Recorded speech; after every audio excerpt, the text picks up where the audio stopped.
Hello there! Gord King here. More Returnal. How's everyone's Tuesday going? I hope you're all very, very well. All that jazz. Let me just set all this up real quick. Okay. Hello there, Wayland Pacificus and Sixy. How y'all doing? Good to see ya. Let's see. Looking over our stuff at the moment. Because truth be told, our lady here is probably closing in on her demise, unfortunately. But yeah, we'll see what we can do. We'll see what we can do. Sixy is telling me to say it. What?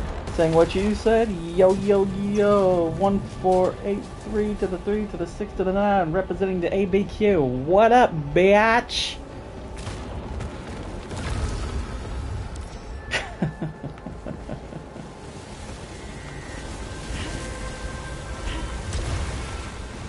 Alright.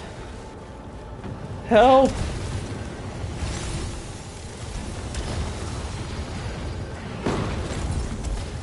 Oh dear. I got a parasite. What in the world was that? And what's this? What's this? We got... Okay, we've healed up a bit. Not a lot. But maybe we can live a little bit longer.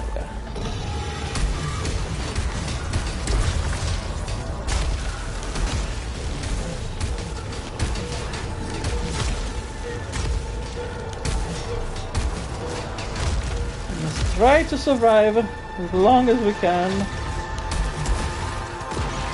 Okay. Take care of that. Oh dear.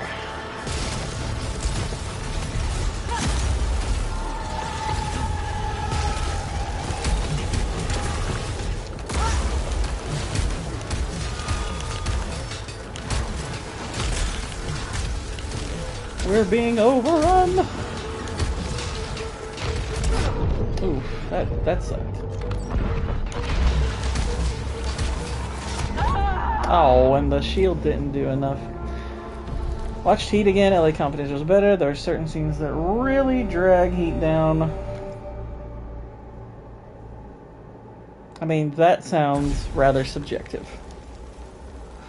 What do you mean, drag it down? As in boring? Or you mean in terms of quality?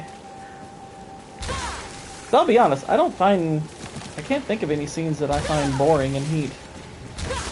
Granted, I can't think of scenes that I find boring in LA Confidential either. But I'm just saying. I'm just saying.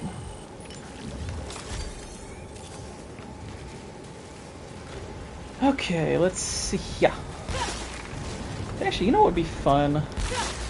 It would be fun. And fun is something we need today, by the way, because in a few hours I will be partaking of more Alien Earth, which more communications. That's no fun. From those who came before. I want to take a stab at the DLC. A door. An invitation. The Tower of Sisyphus. So I am getting ready to receive a new processor for my gaming PC. That should be arriving rather soon. So I'm looking forward to that. Scout log. Atropos. A tower is visible from the crash site. I cannot see the summit yet. I feel compelled. The finale at the airport? Okay, you're full of crap. I'm sorry. I'm gonna have to call BS on this. The airport scene is outstanding. The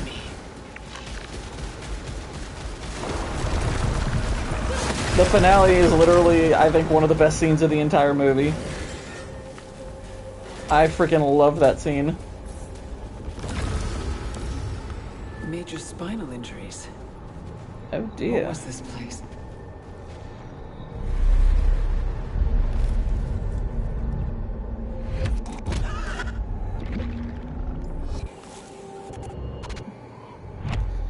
two mid-50s men running around. I mean, as long as it took for it to happen. I freaking love that finale.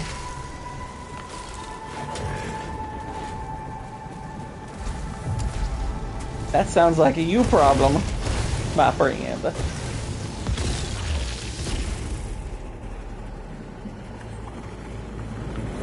I mean, to that I would ask, okay, what's the age limit on two people running around? I mean, how do we determine that one? That's a weird criticism, that's all I'm saying. You gotta do better, Senator. And I freaking love that airport scene. I think it's fantastic. Part of what's so excellent about it is, like, for me, it's like the first time you watch it, I genuinely did not know who was coming out on top in that. Love the way it's staged. I mean, the setting makes sense. I mean, I have no issue with it. At least not one that I can think of. Alright, we got our emblem. Little glyph. Little glyph. It runs like a 50-year-old. Last Pacino is edited, so we don't see how he runs. I mean, okay, so what? I mean, 50-year-old people in such a scenario would, I mean, they're gonna have to run, so that's what happens.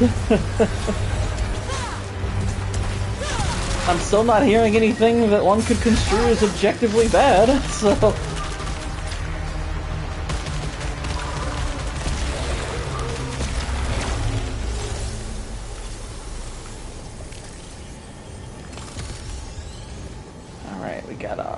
Proficiency.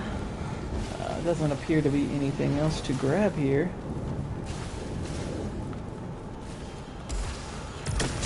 Woo!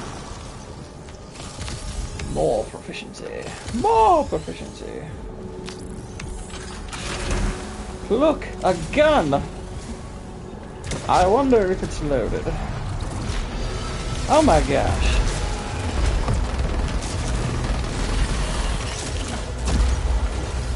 Ah.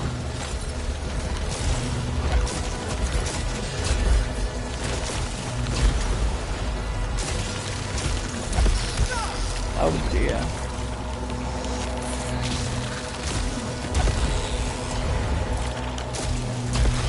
Nailed it. Alright, all this stuff is down.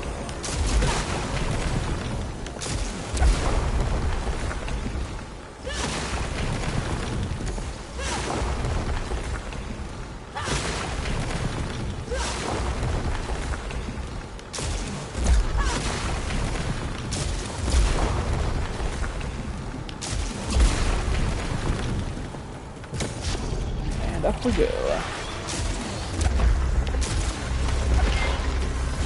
thing I don't like about this weapon is its supreme lack of accuracy.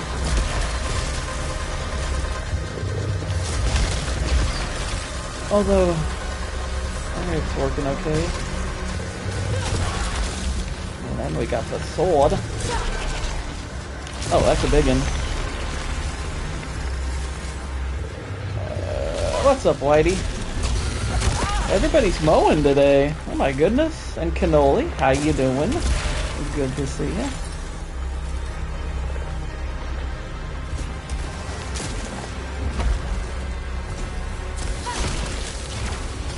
It's cover of darkness. Well,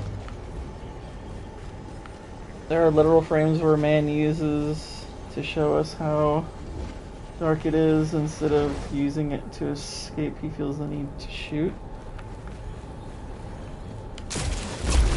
So he's not strategically perfect? I mean, okay, I mean, that's... So he's human? I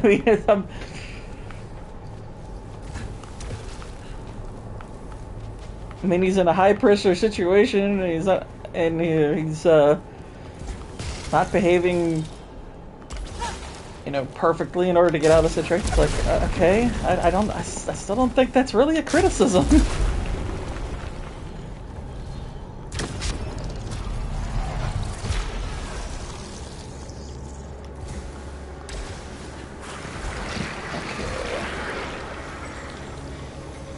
looky! It's a little Resogan figure.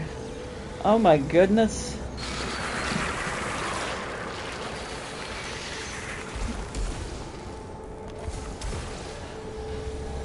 And you got these things. Which sometimes these are actually, you know, you can see them okay, but... The tower was, the tower is. Release, escape. Release, escape. Should I fall?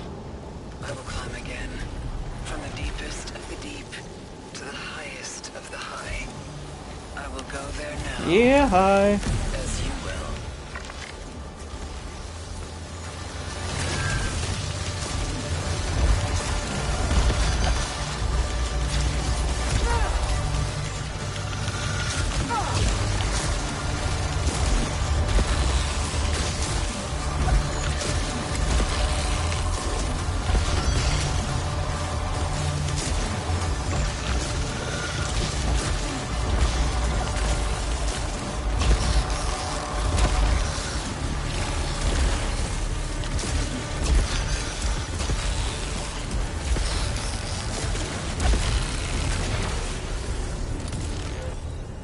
Got it.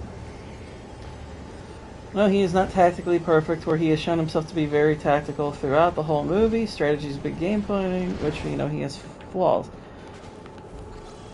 Okay, well, I mean, that's kind of my point. It's like, he's, like, okay, he has flaws, but it's like, okay, his, you know, utilizing darkness, like, okay, so, like, that's pretty minute, I'd say.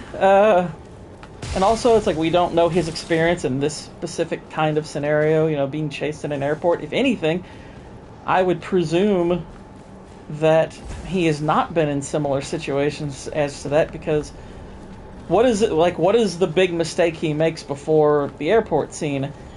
He goes back for Waingro, which that is something that he normally would not do. But he does it because, obviously, it's like, you know, he wants to take that guy down. It's like, in the movie's pretty much saying, it's like, okay, he's letting a bit of emotion get the better of him, and so now he's in a situation where he's more compromised than normal. And that's putting him in a place where it's like, okay, this is going to be a much tighter squeeze than he's typically used to.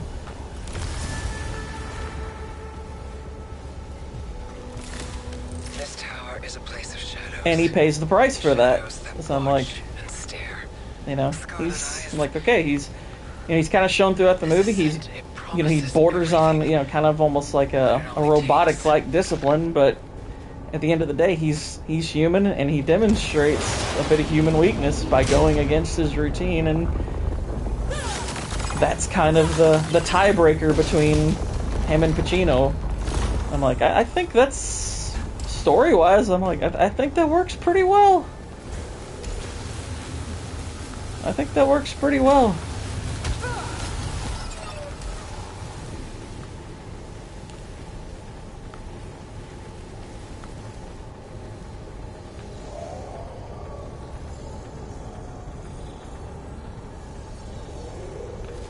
Well, yeah, that's kind of my point. That's kind of my point.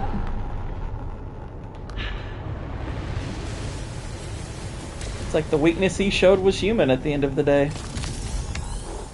Whereas if you contrast that with how Pacino behaves, it's like Pacino gets put in a similar emotional situation where his stepdaughter nearly died, and you know, his wife kind of opens the door for reconciliation. And despite the fact that he loves her, despite the fact that he does love his stepdaughter, what does he do? He goes to his job like he often has. It's like he's the one who is less compromising at the end. Like, I think that's actually pretty strong storytelling. I mean, sure, you could argue that, well, if you put them in a situation where neither have compromised and one of them just simply has to come out in the end, I'm like, okay, you could do that too, but it's still going to probably rely on one of them making a mistake. And generally speaking, I think, you know, when you're put up against an equal, that's the person you're most likely to make a mistake against. is somebody who's your equal, because they're gonna push you to do things and push you into situations you're not particularly used to.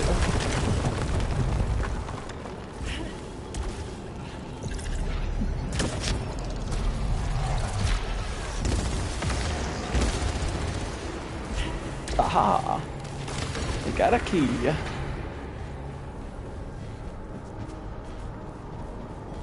And this isn't to say that Heat doesn't have flaws in it. I'm sure it does. I'm sure both that and LA Confidential have flaws, and it's very possible LA Confidential has fewer ones. It's just this isn't one that I think really I would mark as completely making the grade unless I can find something myself in it that is genuinely like a major inconsistency that I find unbelievable.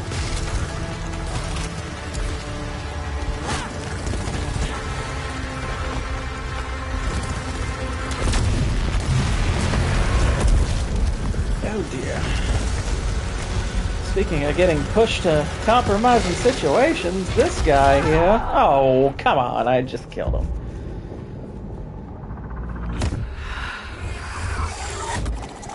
I guess you could... I mean, you maybe could make the argument that the most perfect possible ending in Heat is that they kill each other, but even that one you could critique as being a little too neat. The cycle begins and coincidental, perhaps. Forever different.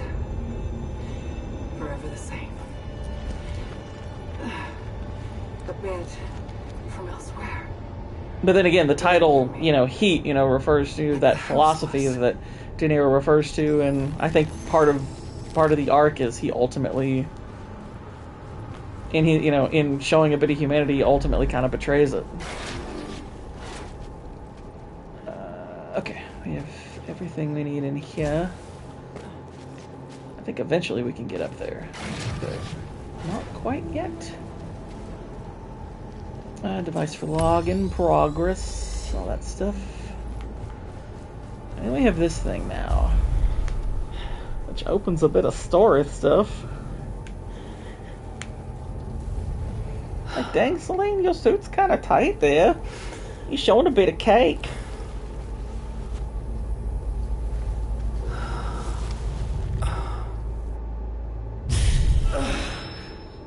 That light. It's like, oh my gosh, it's bright. It's shiny.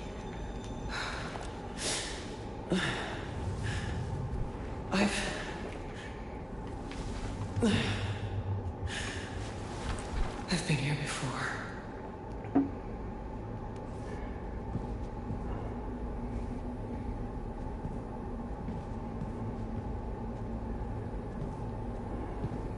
We seem to be in a hospital room of sorts.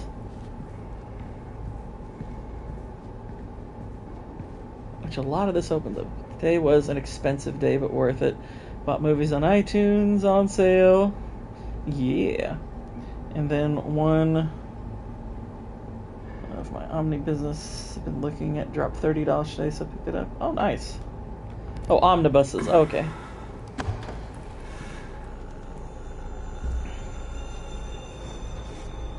And we got the creepy hospital.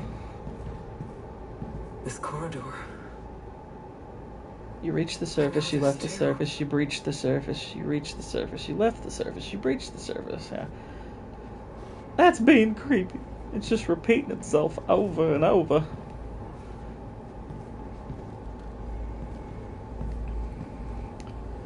Do not enter if sick. Remember, when you die, it brings you back to the beginning of the level. In this game. Well, okay, so there's... If you count the DLC, there's 3 specific sections. The DLC is a tower, so however far up the tower you get, if you die, you go all the way back to level 1. As for the other 2 portions of the game, so you have areas 1 through 3. If you die in any of those 3 areas, you go back to the first one. And then there's chapters 4 through 6. If you die anywhere in 4, 5, or 6, you go back to the beginning of 4. That's basically how it's structured. It's basically, like, the way I tend to look at it is chapters 1, 2, and 3 are all things that have pretty much, I would guess, have really happened to some extent. Whereas 4, 5, and 6 are after she died.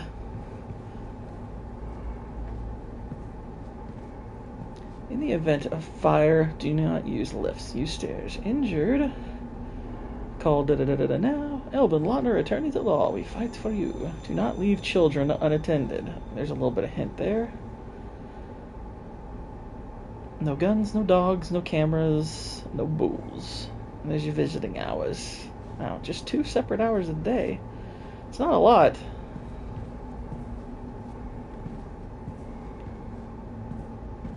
And this is a place that you'll come back to periodically in the DLC.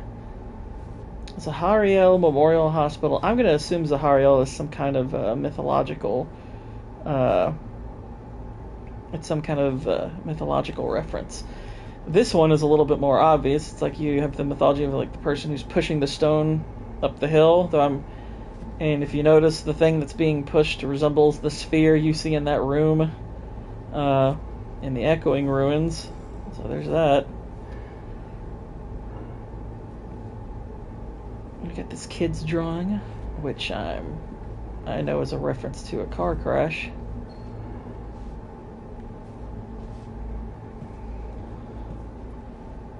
Spaceflight and rocketry.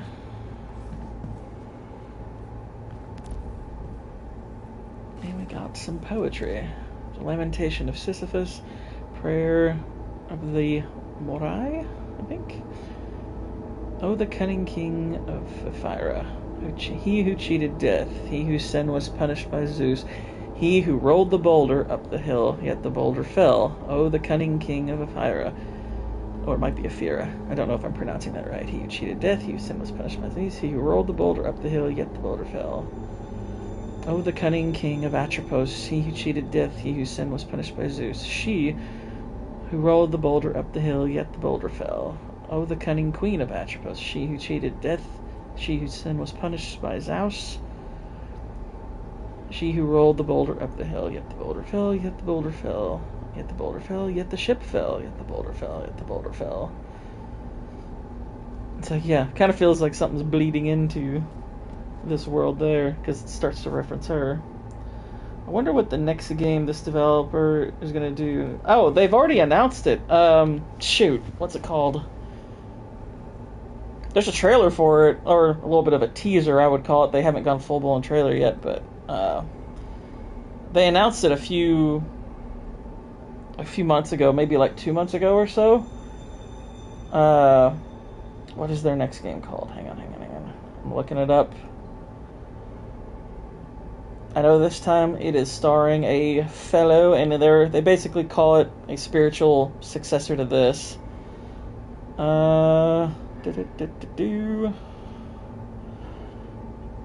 It's called Saros. Saros. That's their next one.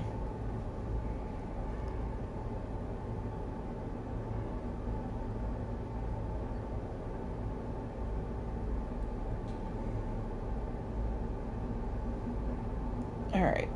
Just checking up on that. But yeah. That is their next game, and I am stoked for it. That is good. That is at the top of my most anticipated list, simply for the fact that they developed it in their last like 2 or 3 games. 2 in particular have been amazing. This and Resogun. Broken. Restored.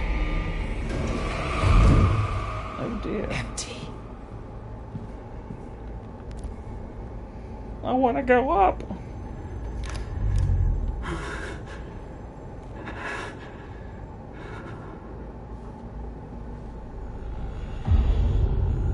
Creepy thing down the hallway.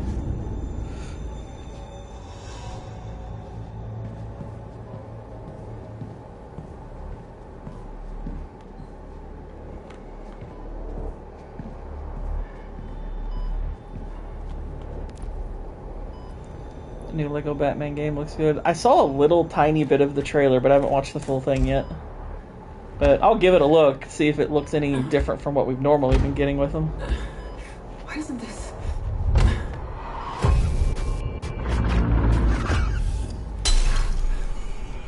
wasn't. It shouldn't be broken.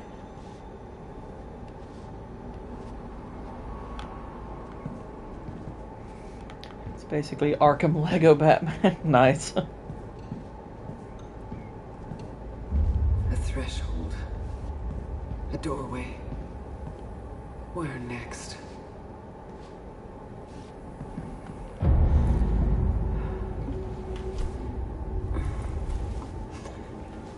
Vex says it's gonna be her first Lego Batman game. Yeah, yeah. Lego games I'm very lukewarm on. I feel like most of them up to this point have felt largely the same. And they're such simple games that I kind of get bored by them. So yeah, I'm not a huge fan of the Lego Batman game or the Lego games in general, really. I don't find them super fun. I mean, they're not bad. It's just I'm kind of like, eh. The tower changes, just like the rest of Atropos. Hey, shield. Oh dear, I'm being attacked. There we go. We got a twofer there. Waha. Okay, there we go. Oh, it's an actual little thingy-mabobber here. What we got? What we got? Ah, it's one of the poppies. A white poppy. It's a story item. Yeah, it's a story item, y'all.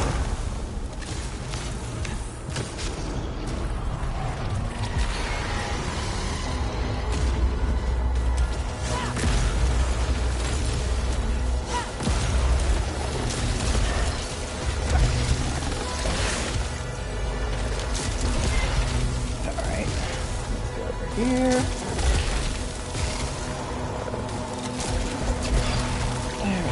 Fun and simple. Also kind of corporate schlock at the same... Yeah, that's kind of how I feel about them. It's like they're... I mean, they're nice, like, I guess as entry-level games for young people, but... There's part of me that's a little bit... To me, they're like the Illumination movies of games.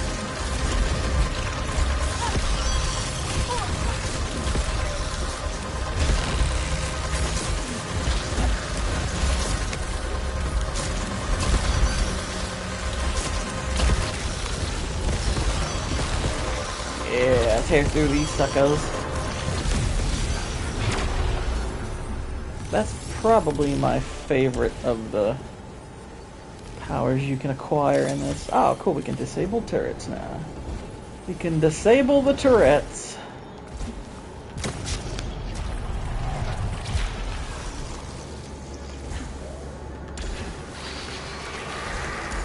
It's wishful thinking for me since it's Batman. Yeah.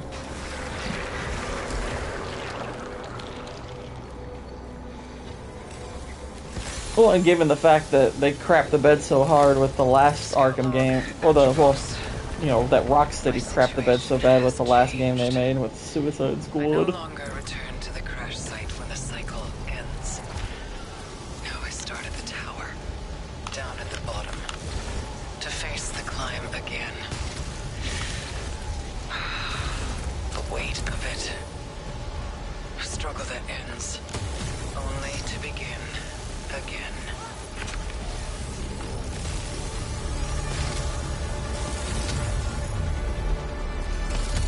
Alright. Knock this thing out. We disabled the turrets, so they can't do anything to us. So that's cool. This squad is absolute crap.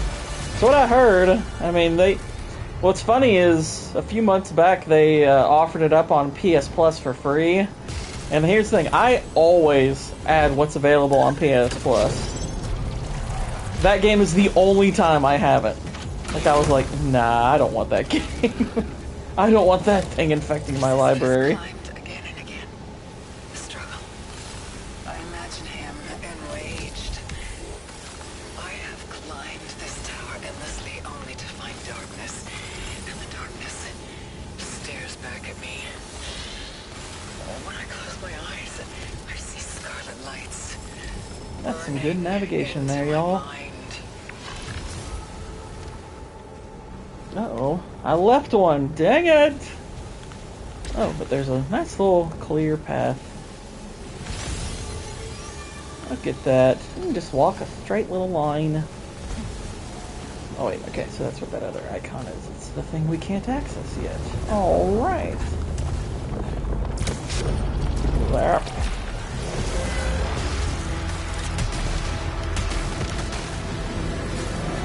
Oh my gosh.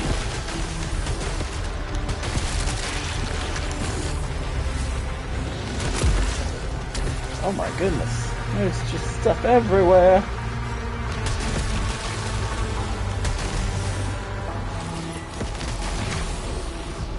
Okay, I don't understand why people like Suicide Squad in the comics.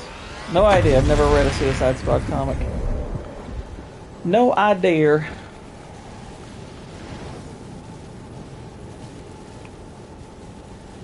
What's this? Number 9 sidearm.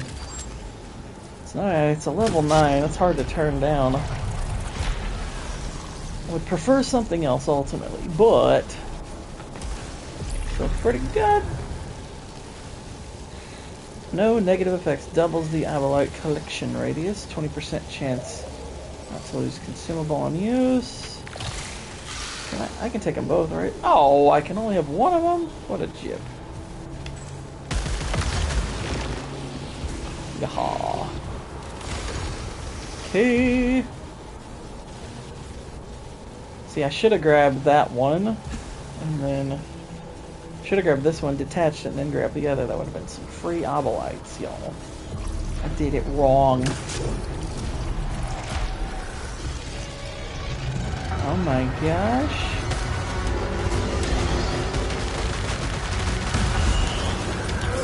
Dang it. I got hit. Ooh.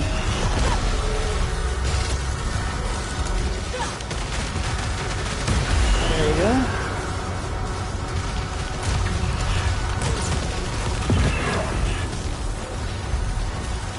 We got more.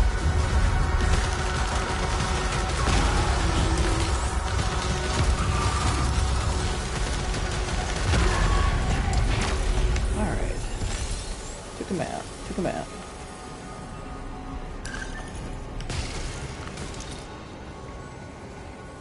Let's make sure nothing else is around here that we can't grab. Okay, looks like we're in the clear. Healing up.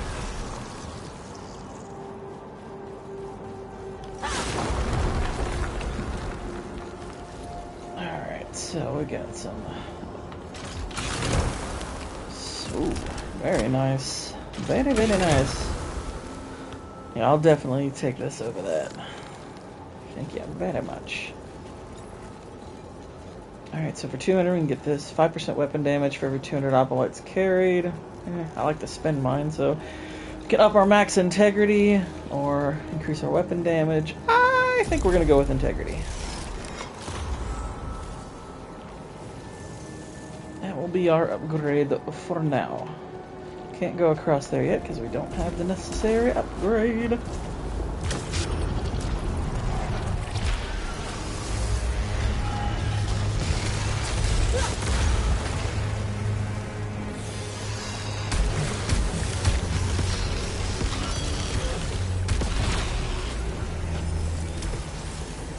Easy peasy.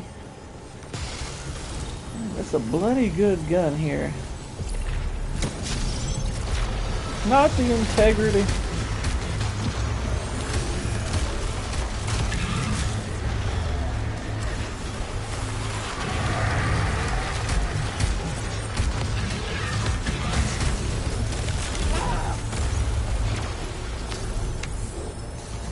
Okay. Looks like we got it all.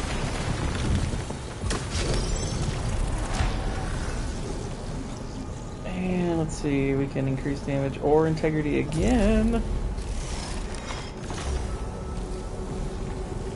You gotta pick one. Cypher.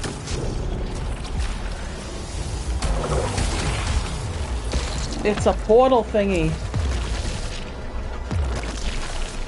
And it took me to a weapon. Where Okay, has this thing thingy. sent me?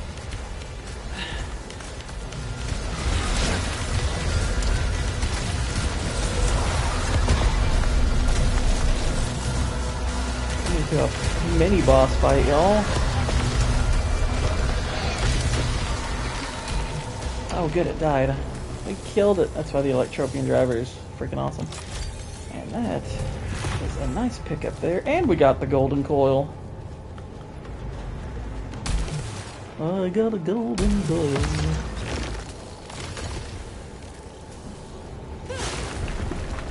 The gentleman was made for 22 million, right? That is crazy. That is such a cool movie.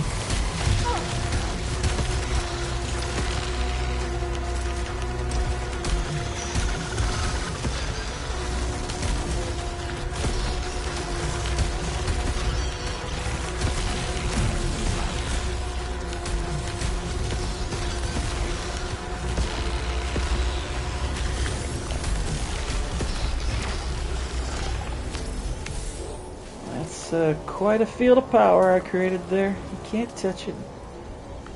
You don't mess with me. And we got a speed bonus. And we got some health. Nice little boost. I'm losing probably over 10 years. That'll be a fun. Yeah. Austin Powers movies are pretty funny. They're pretty funny. That was a solid deal to get that. Alright, there's another cipher. Now we open the door for something else. Oh, I thought we were going to get one of those cool weapon upgrades they offer. Well, boo! Okay, oh, might be when I go up this. Nah.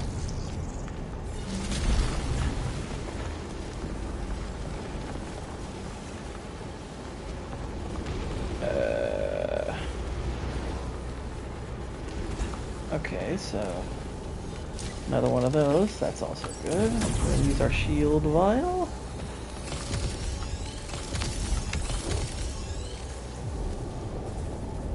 We'll boost our weapon.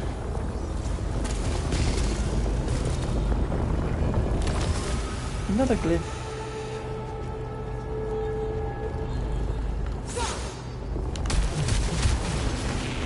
Break it down.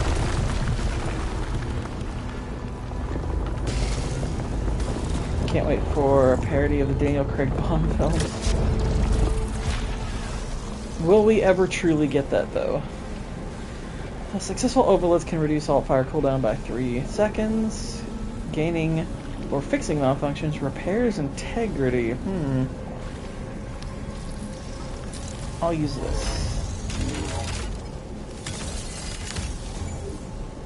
It's actually a pretty tough choice.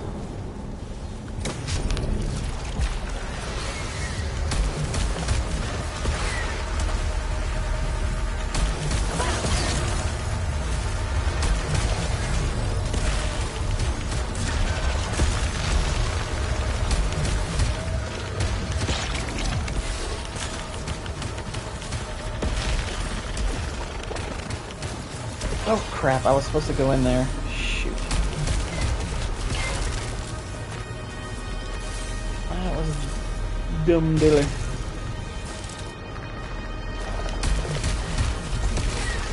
The kid is on a mom movie run, so we will watch the entire Godfather trilogy, Goodfellas, Bronx Tale. Nash wants to watch Casino and Donnie Brasco. Nice. That's awesome. Some good movies, y'all. Some good movies.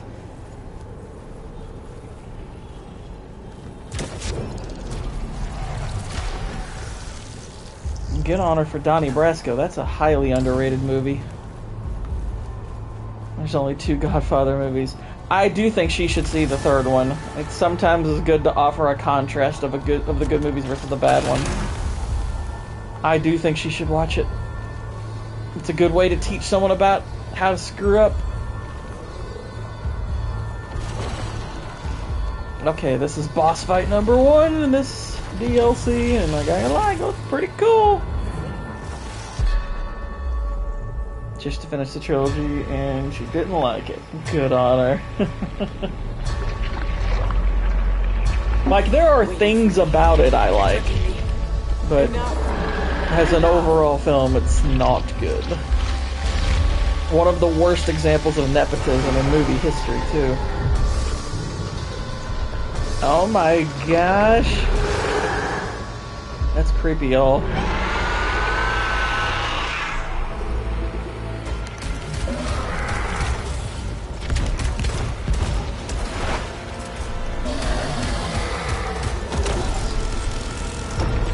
It's spewing thingies.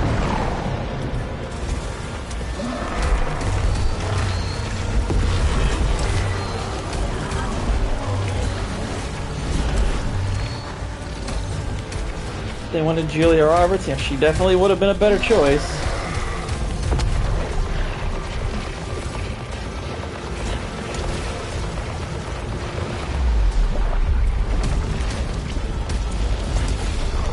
You want to watch worse nepotism, watch her movies. I mean, I like Lost in Translation, okay, but I think people after that movie thought, oh, she's a really good director, and I'm like, well, she did one decent movie, so... And even that movie, I think, gets a bit overblown. Because even though I do think it's a solid movie, I don't find that movie all that rewatchable.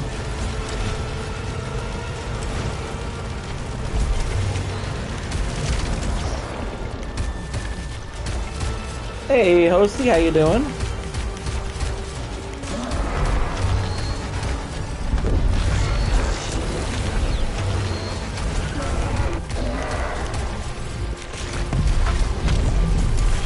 Goodness. This thing has a massive health pool, it seems. And we got it.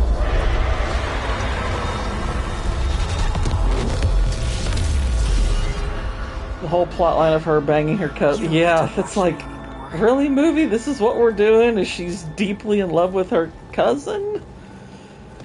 And she can't act to save her life. But yeah, I was like, what is... Like, that whole plotline, I was like, wait a minute, is Italy like the Alabama of Europe or something? What's going on here? DDL to come back, the movie is looking very much like what Tarantino calls an actor's movie. Oh, you're referring to, Anemone? I haven't seen a whole lot on it, other than, you know, what we found last night. Like, what's it about and all that stuff.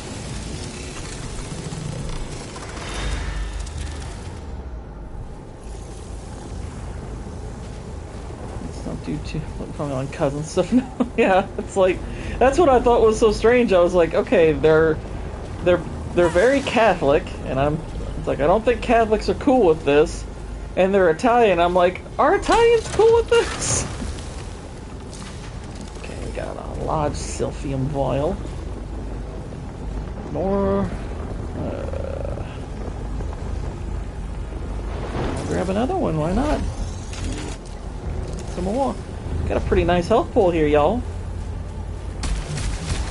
I am a little bit annoyed, though, that I haven't gotten any of the cool, like, weapony powers yet. A cathedral. Point to even say it's wrong because he's your cousin. She plays up. She's like, yeah, it's like you couldn't have even made them distant cousins like the B movie joke. It's like, it's like she's my cousin. It's like, really? Yes, we're all cousins. And then later it's like, aren't they our cousins too? Distant.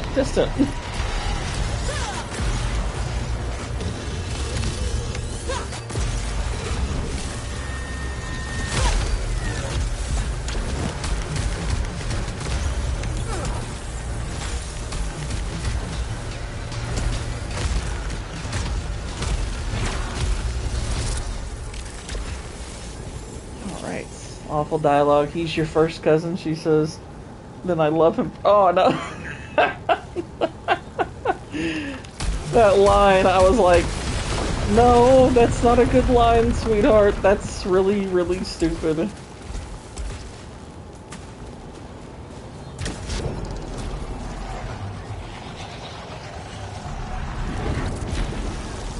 And also, and here's the other thing.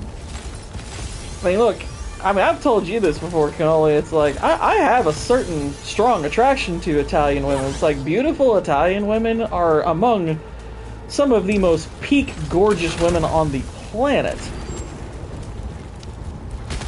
Sophia isn't among them, so I'm like, you know, if I'm Andy Garcia's character, I'm like, she's not tempting me to go first cousin hunting. I'm just let's just say that. It's like, she's got a bit of the derp face going. I mean, I'm not saying she's ugly, but it's like, come on. I've seen some way hotter Italian women out there, dude. Way hotter.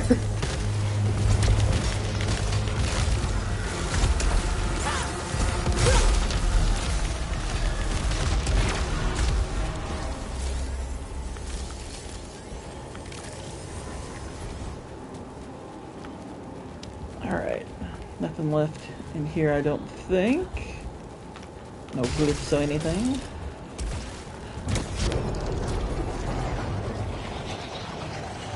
Michael's wife that he marries, and oh yeah, she was way better looking. So I remember, like, the first time I saw The Godfather, I was like, oh, I thought he ended up with Diane Keaton's character. It's like, oh, he's with her now. But, you know, then you remember, then you look at her and you're like, well, I guess I get it. I mean, chick is way freaking hotter than Diane Keaton is.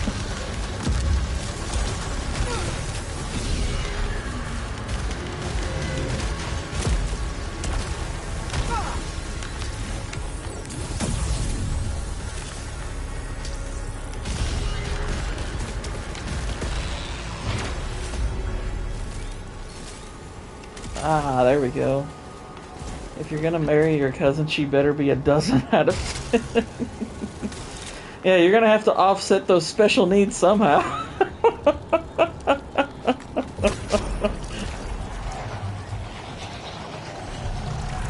Oh dang, I got malfunctions, y'all. What the heck? On mid-air weapon damage. Oh, that's right, because you gain those. I forgot. I don't have any keys. Oh my gosh. We're out of keys.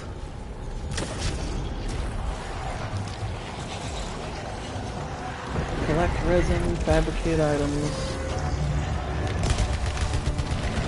Yo!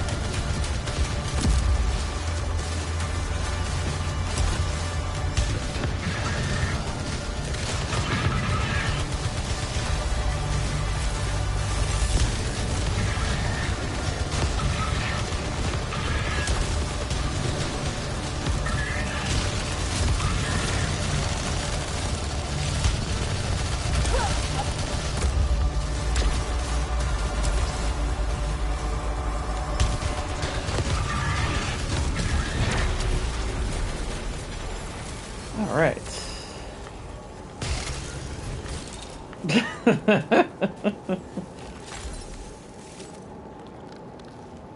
If you're gonna marry your cousin, she better be a dozen out of 10. Result. Cousin marriage is actually fine as long as you don't keep doing it for generations. Pakistan.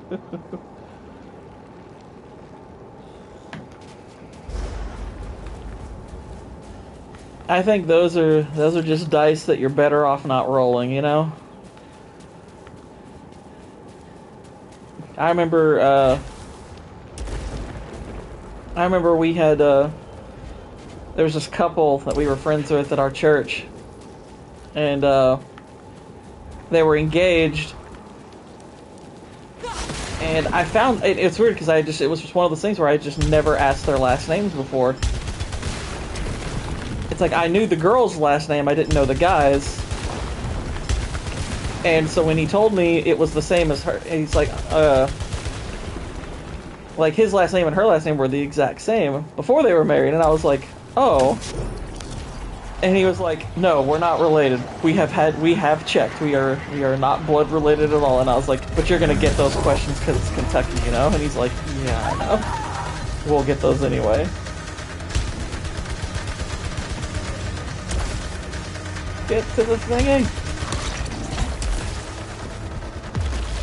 Okay, got in.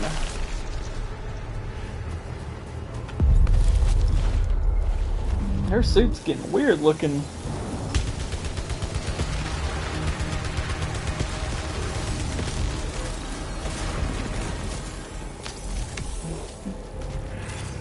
See, if I move to Germany, I will have to get over the last name thing because I have the most popular last name in Germany. Really? And the 5th most common in Austria.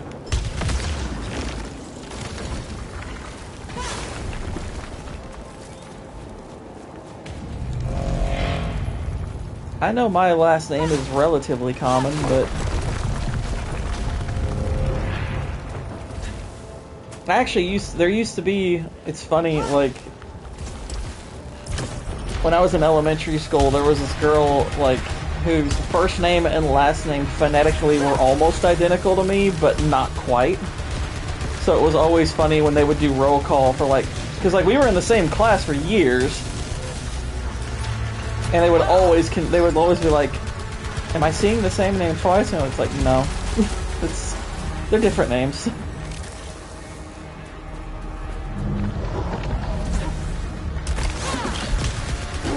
Yo.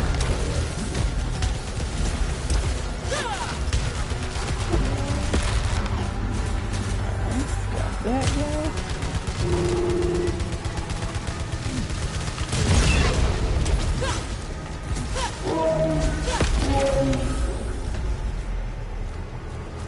Level 23 sidearm is pretty good, but I want the carbine. The carbine's better. My surname in Germany is like Smith here. Weirdly, my last name is common Spanish surname. I don't meet a lot of people with it. Interesting.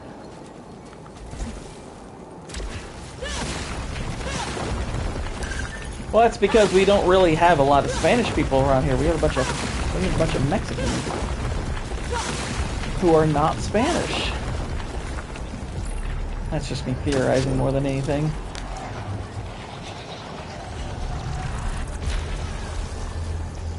Gordon's son Dittler probably wouldn't be that popular in the whole.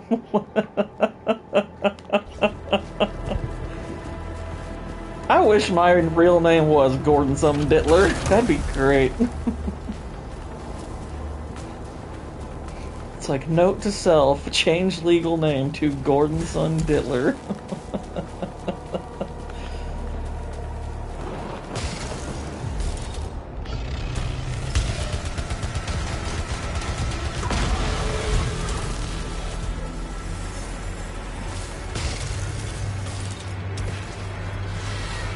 That's probably true.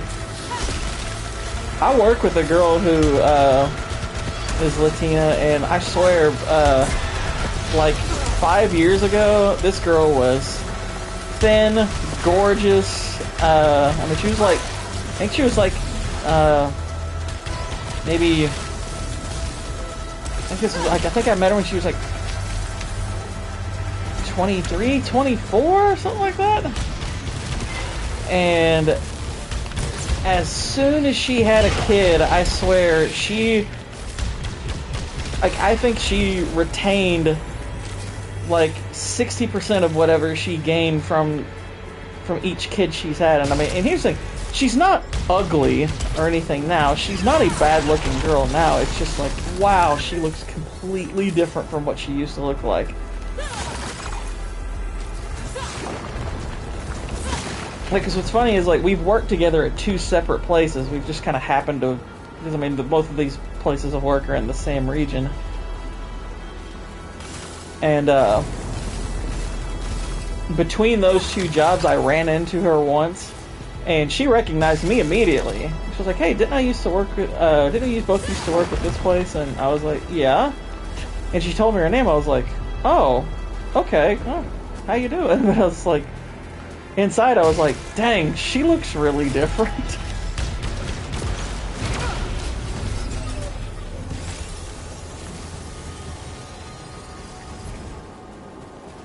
But yeah, they hang on to that baby-weighted theme. I mean, like I said, she's not ugly or anything, but it's just like, wow. Wow.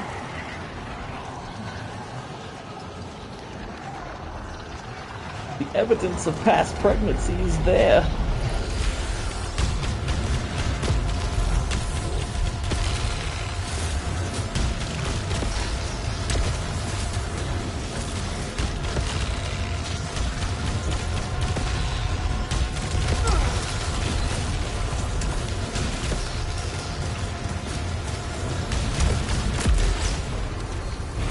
Well, objectively speaking, she still looked significantly better before. I'm just saying. Like I said, she doesn't look bad now. But she did look a lot better before. I'm just saying. I'm just saying. I'm just saying. But also, she has like 2 or 3 kids now, so that's like... That's a no-go. That's a no-go. Though to her credit, I mean, she is still with that guy as far as I know, so I'd be like, okay, good for her. I don't know if they're married or anything, like, but...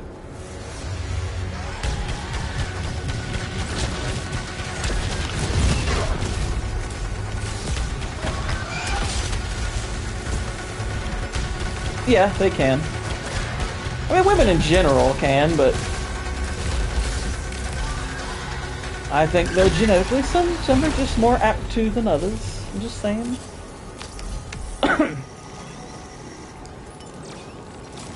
The tortillas and the pasta.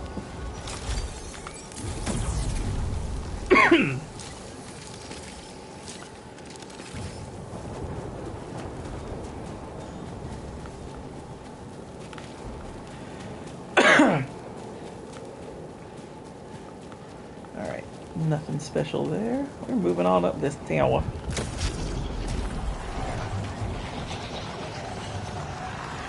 More meat between them lasagna noodles. I always hear it before I see it. The ceaseless pulse, the staring eye, those twitching, hungry tendrils. That sound heralds punishment, torment. And should I strike it down, it only returns stronger. Fractal nail. They stay skinny, but it's also because they smoke and look 35 from ages 25 to 52. Makes me drool over their comical. Wow. Alright. That's fabrication. I'll grab that. There we go. Now we got this level 26 thingy, which is awesome. Hang on just one sec. I'll check something. The gobble lips.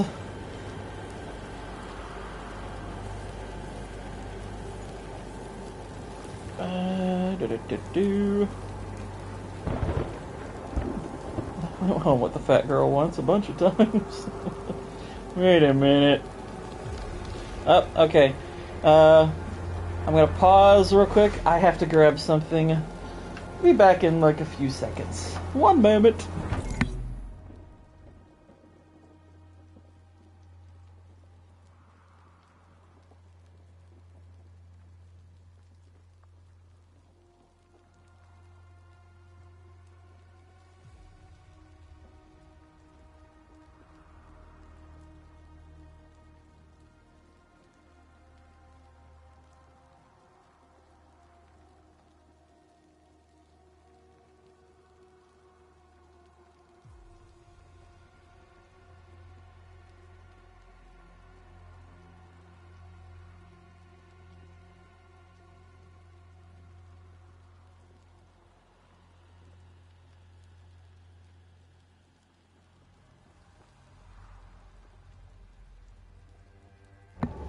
Okay, that's racist, Waylon. How dare you act as though you're not allowed to say racist stuff while I'm still here. Raid the channel.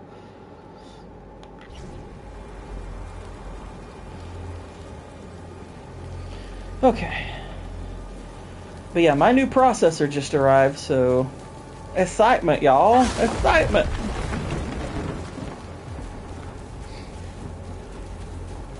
This evening I will be giving my computer more power!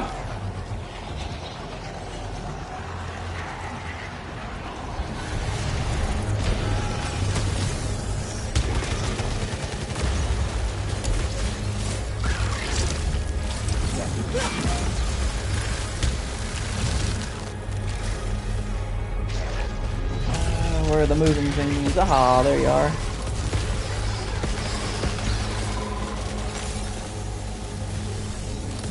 hey, that was a resin. Where is it?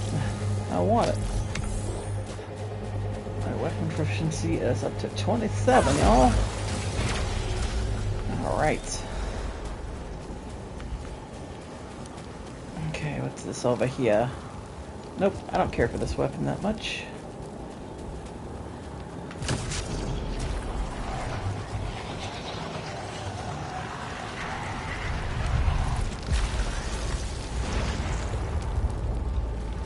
What have we here, though?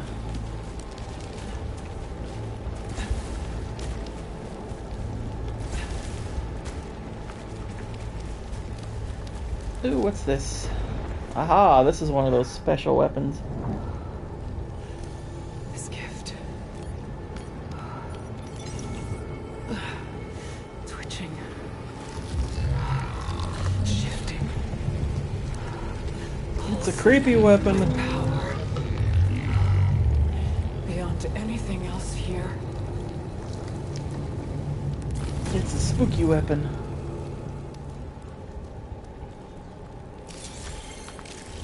A bright wave disgorge ya.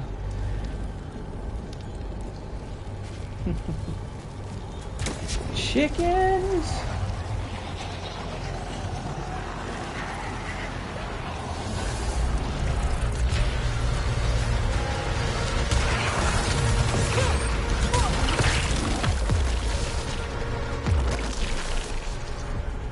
Alright, now we're in here, we got some stuff, so we got... Dang. Both are tempting, but don't really want to give up any health, so we'll just add health. Why not? Would be nice to grab that because we're literally in a room filled with turrets.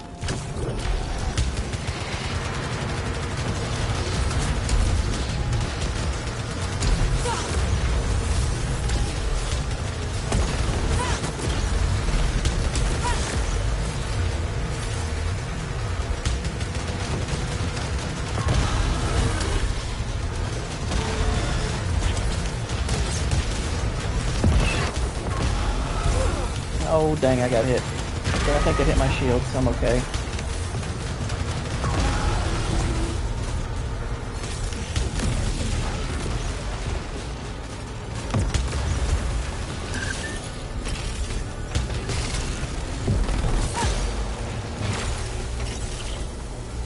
Alright.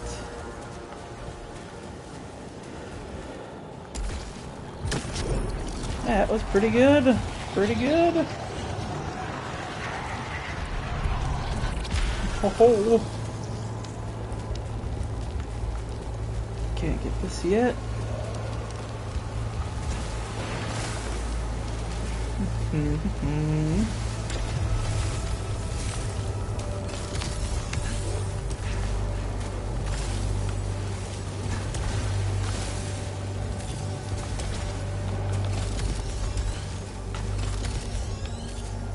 Grab that, grab that.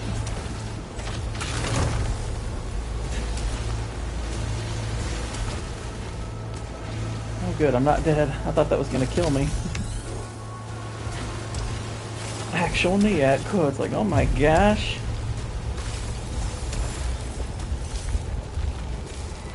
And what have we here? It's a thingy. Absolution Disgorger versus the Bright Wave Disgorger. I mean, which one's better than the other? Who freaking knows? They're both pretty amazing, I would assume. Why play favorites at the end of the day?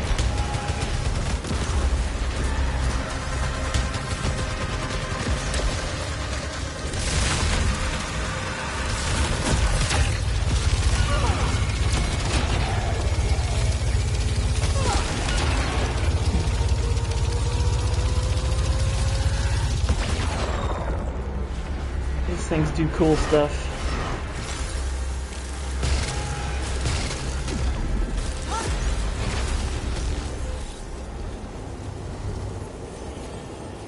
Just wanted to show off what those puppies do.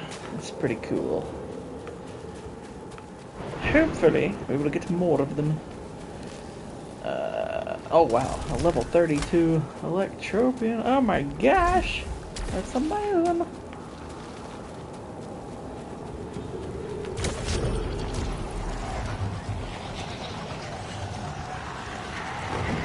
And whoop! What have we here? Suffer damage from long falls is not worth it.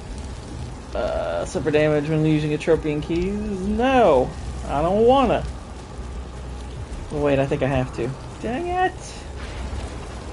Keys or long falls. I'm probably less likely to experience long falls. So we'll use that. It's perfectly suitable. Yeah. In no way did you demonstrate why that might be a problem. Hello. The dire beam, disgorger. We're getting all kinds of disgorgers. I'm the disgorge king.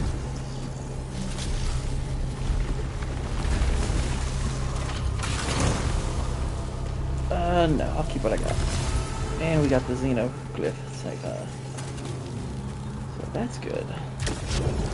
It did add to the joke, exactly. I figured it was intentional.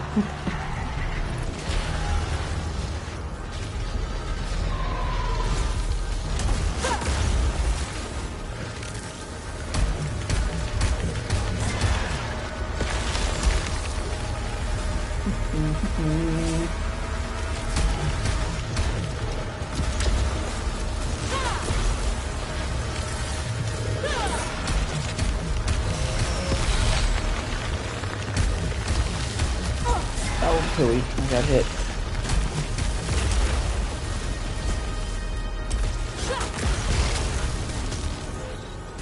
Oh, hello.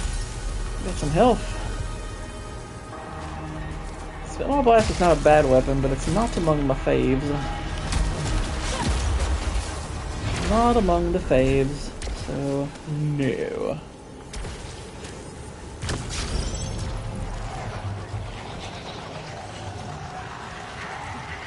I think are coming close to a boss fight. In fact, I think we're here. So what's this? Nope, we're sticking with the driver.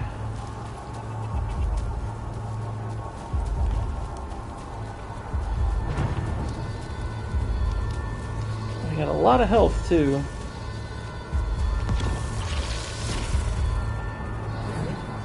Wreck this mofo. So he's going to be harder this time, I would assume. Oh, assume it. I know it. I've done this before. What am I talking about?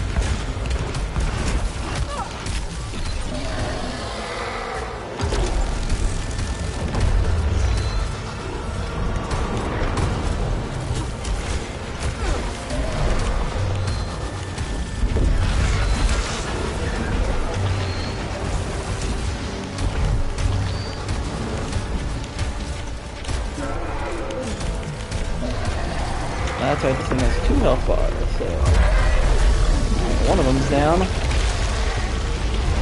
Now let's go Dire Beam Disgorger on this fool. Look at it drain that health. Beautiful.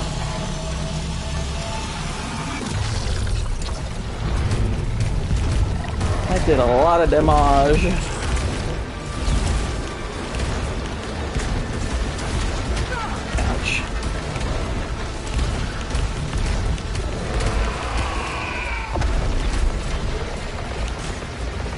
It's actually been considerably easier given the weaponry. Down you go, fool! But defeating it causes malfunctions. So hostiles explode upon death. So in other words, don't kill anyone close. Do it from a distance.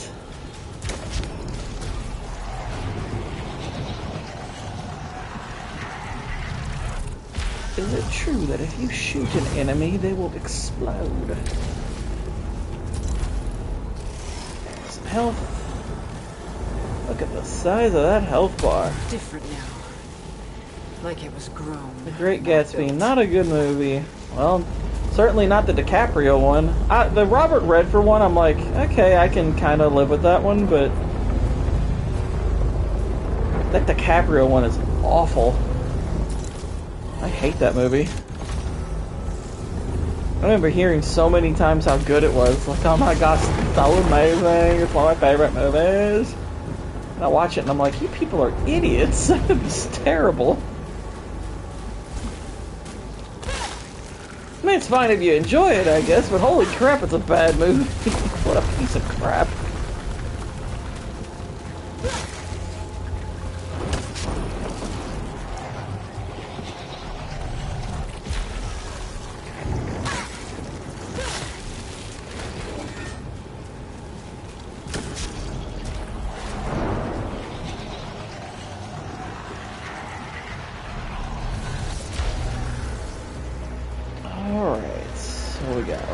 Oh dear.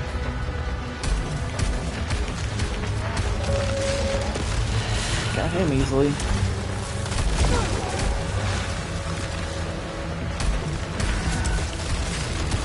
Yeah, that is very much a movie that girls like. That shows you that girls should not be movie critics. You know, on a general level. There's a few exceptions. But I'm just saying, if they haven't learned to be objective, they shouldn't be in the club. I'm looking at you, Grace Randolph.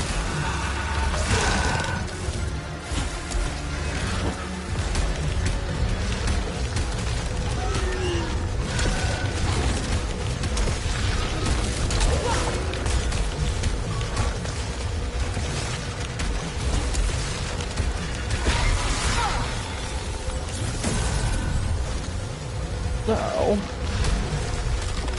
another I Am Groot over there. It's such a book type of a story, I don't think it's a great story for adaptation. I mean, I think the Robert Redford one is about as good as you can make it. I mean, I don't see much of a point of trying to go beyond that one.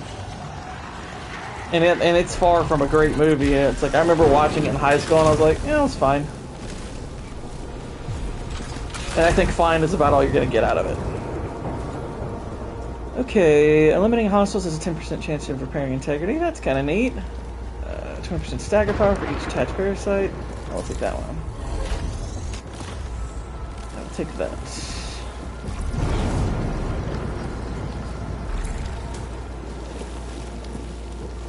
Yeah, we'll keep our Hollow Seeker. Hollow Seeker? These levels get a lot harder this way up, from what I remember.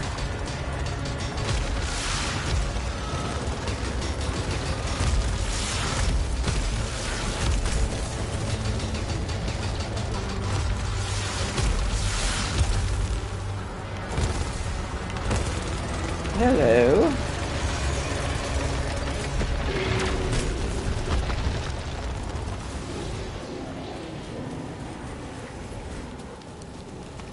Man, he just exploded. That's cool. We'll take it. We'll take it.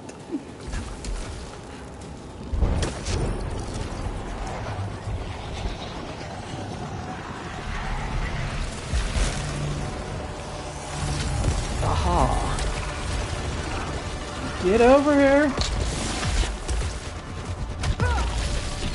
Wow, got hit right on the way in. My goodness.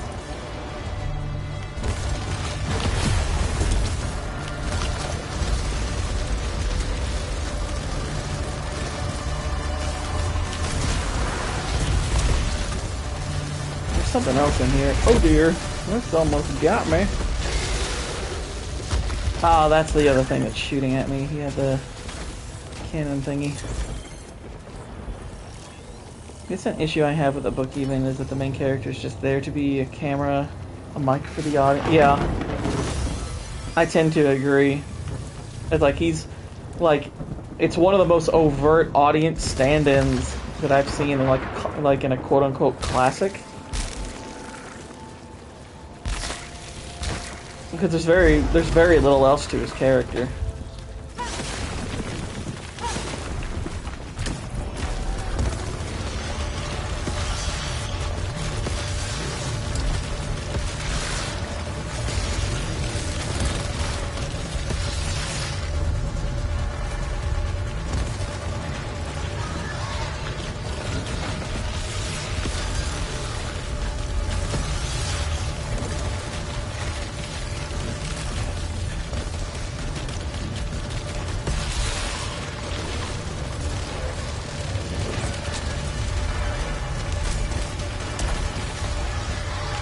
Hello, you.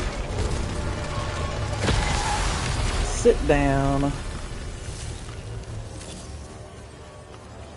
Alright.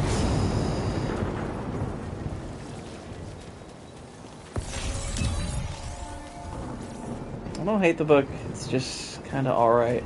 It's supposed to be a World War I veteran, apparently that had virtually no effect. Yeah, really.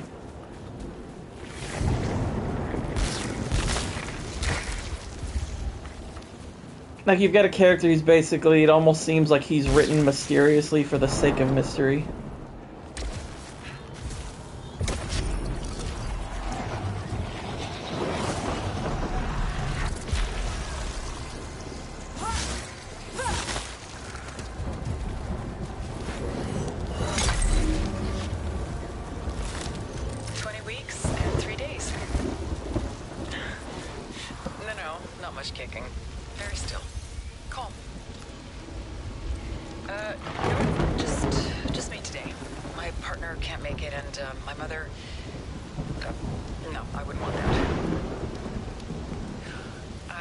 She hates her mother.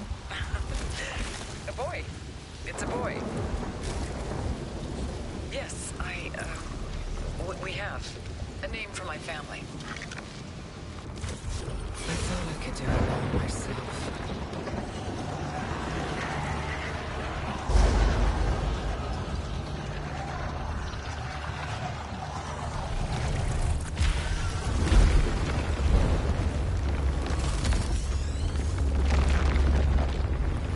He's not all that memorable apart from Gatsby, but in the books, he is actually not all that present. Yeah.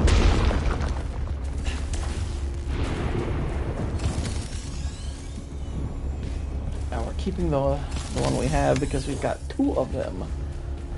This is getting out the time. Now there are two of them.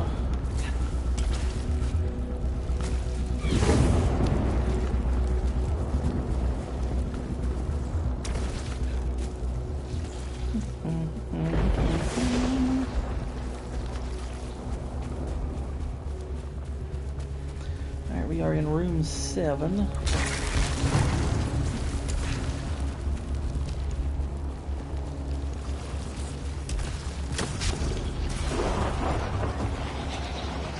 It's been a pretty dang good run through the DLC so far. See how well it holds up. It does get harder, I know that much. What's this? Level 40. That's kind of hard to turn down.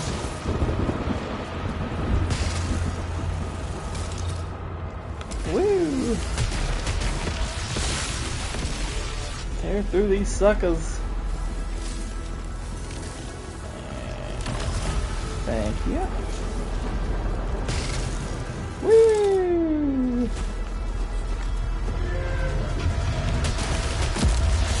Dang, wrecked that thing.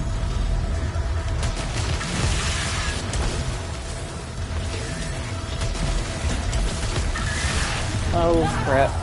And got killed.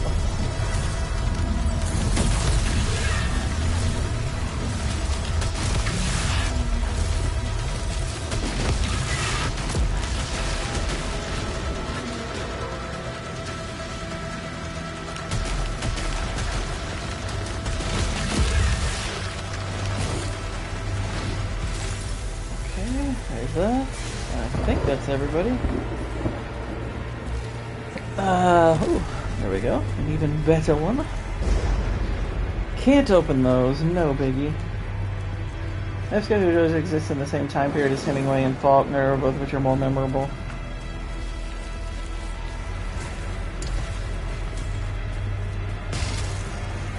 Yeah. Oh dear.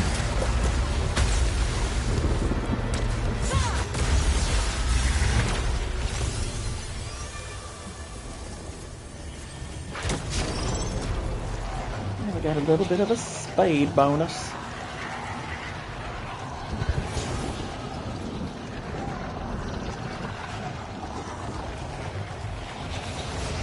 Hello.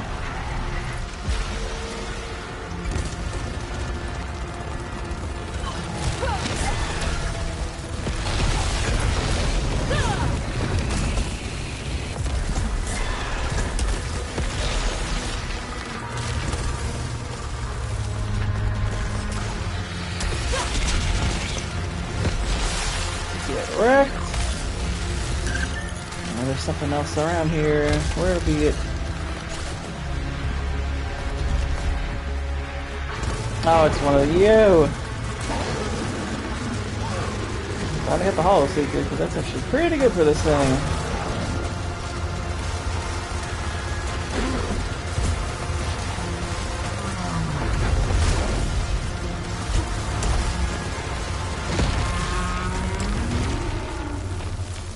Ah, freaking da! And this, no, don't want it. Don't want it.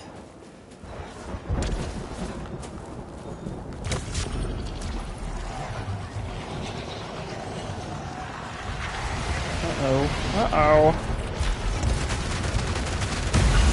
There's probably another one. There is. Of course there is.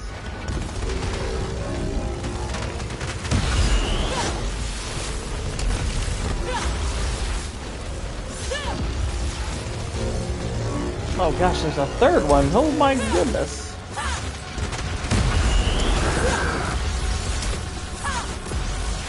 Let's get all these towers out of the way because they're a pain in the bum. Oh shoot.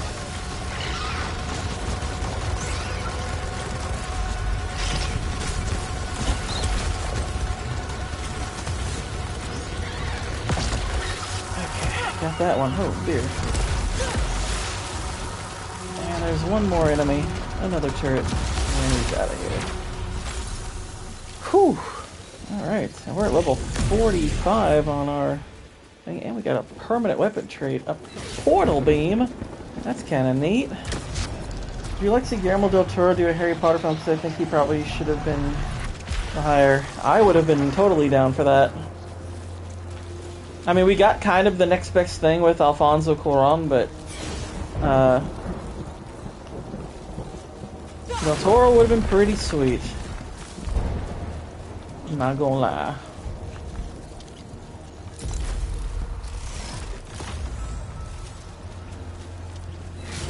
That'd be pretty cool. Nope, don't want that. That I want. That I want.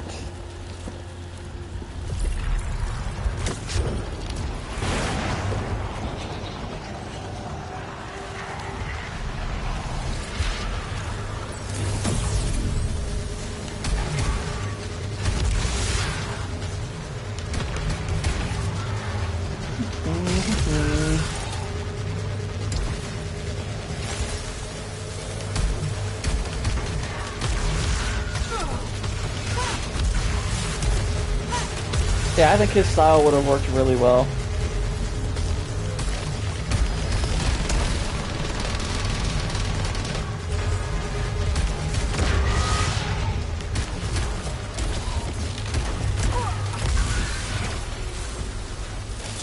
That's a nice thing to get. Alright. Heading up. If there are turrets, we can disable. If not, okay. Alright, what do we have here? We have one additional kill required to increase adrenaline levels. Not such a bad one. Upcoming malfunctions have harder to fix requirements. Not bad, but could bite us in the long run. We'll go with that one.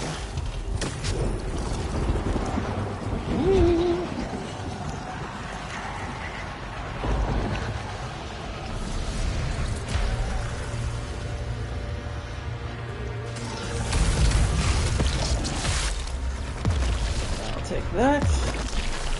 Oh dear.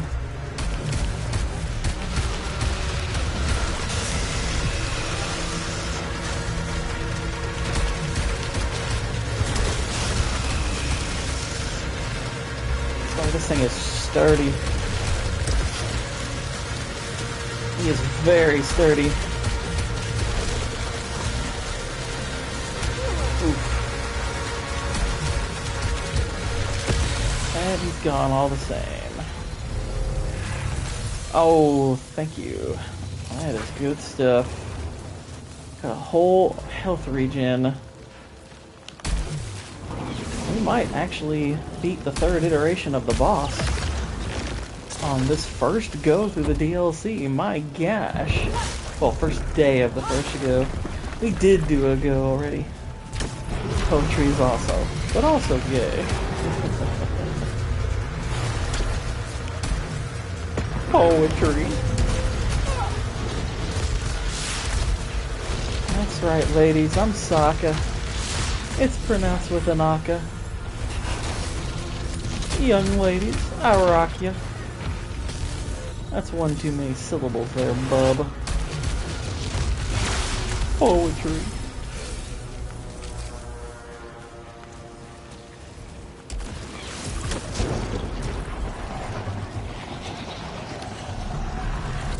Even Flutes called it gay.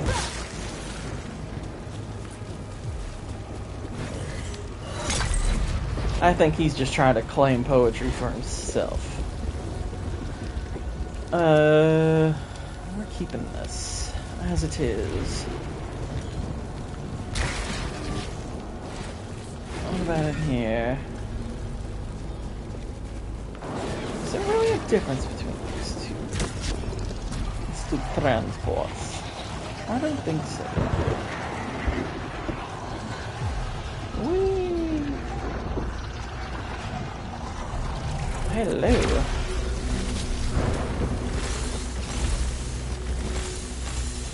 Look at all the health.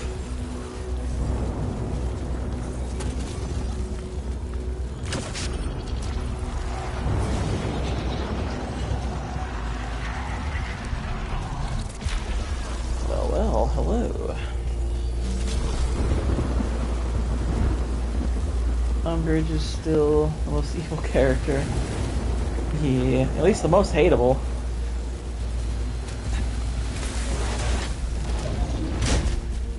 Alright, what do we got here? This is tempting, but the Electropian driver is kind of hard to top overall. And I really am a Tachyomatic fan. That's the most fun weapon, but we have an opportunity to win this DLC. I'm going to stick with what we got. Alright.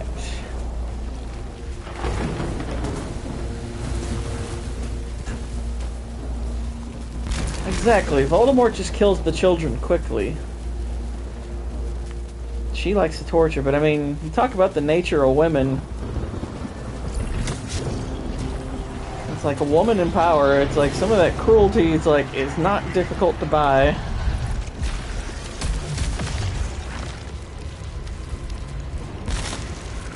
There we go.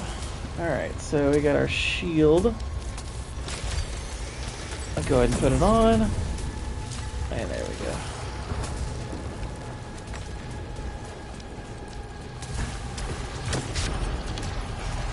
And now we're going up to level 18. We're close.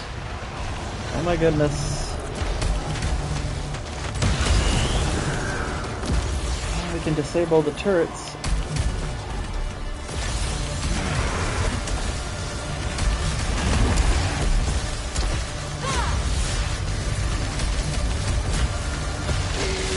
Get wrecked! Kind of want to meet the woman that J.K. Rowling probably based her on. I don't know if I'd want to meet her. I'd be kind of scared. If we're keeping this, become immune to slowdown effects. Nice.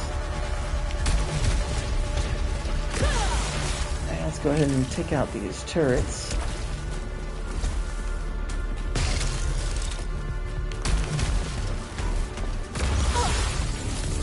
Oh, that's right, these things blow up. Dang it, I lost my shield.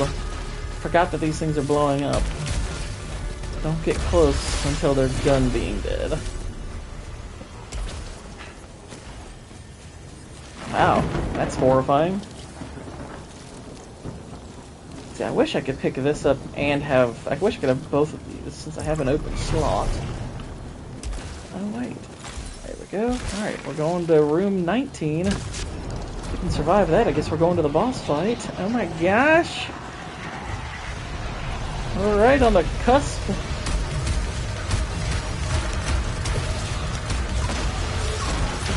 Of course, they're gonna throw me into something like this.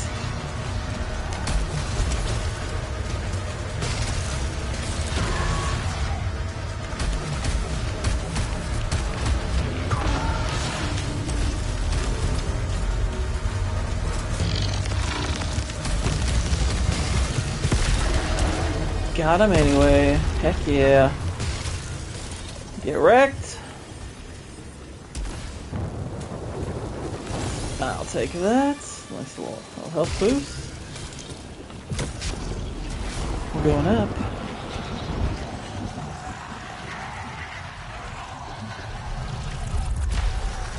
Immediately to authority, just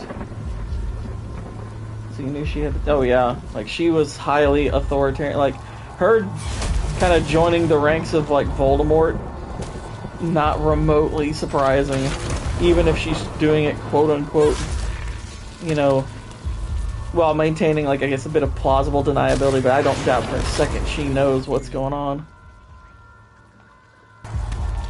I don't think that's gonna end the stream. Okay. Let's see. Nope, don't want that. And we got a shield. Ew. That's nice. Yeah, stream didn't end, so we're good. And here we go. The servant or the master?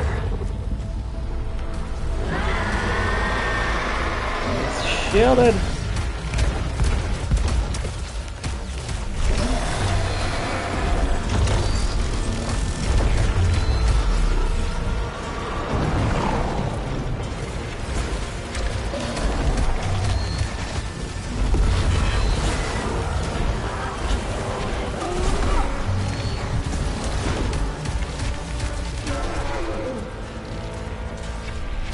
Oh, the opening in Deathly Hallows is awesome.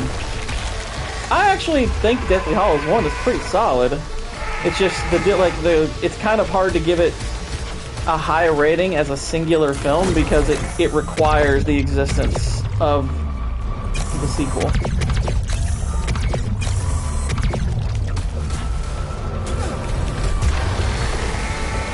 Oh, we using this again.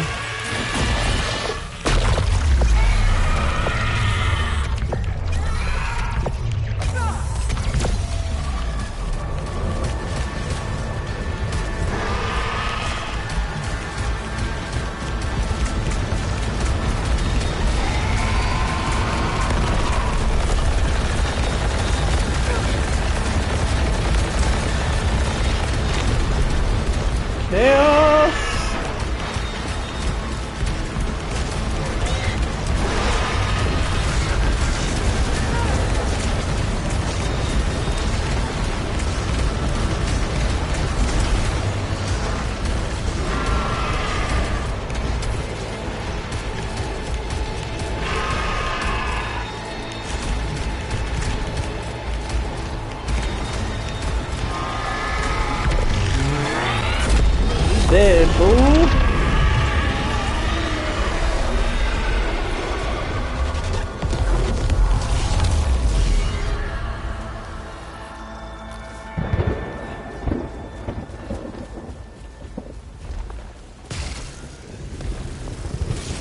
I don't think there's any more of the boss fights. Could be wrong with that. I kind of view the Deathly Hallows as one movie because it immediately became clear how to watch them. I think the Elder Wand thing is dumb. I like the Elder Wand thing in the book a lot more.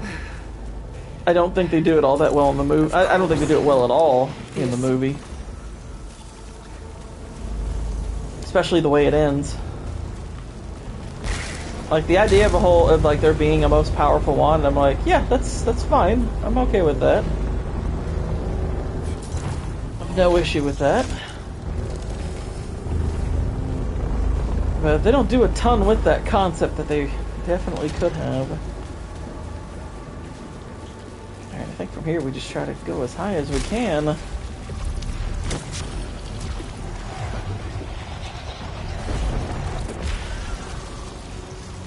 What we got? Let's see something real quick. Yeah, we got time still. Upcoming malfunctions have harder to fix requirements. Triggers a malfunction on detach. So in other words, don't detach it. Allows the consumable to be reused. Detaches after purchase. Oh, right now. Even in the old Star Wars canon, there were some crazy lightsabers wielded by legendary figures. Yeah, exactly. Like, I don't have the problem with the idea of a most powerful wand, but it's implemented in such a way as to feel inconsequential.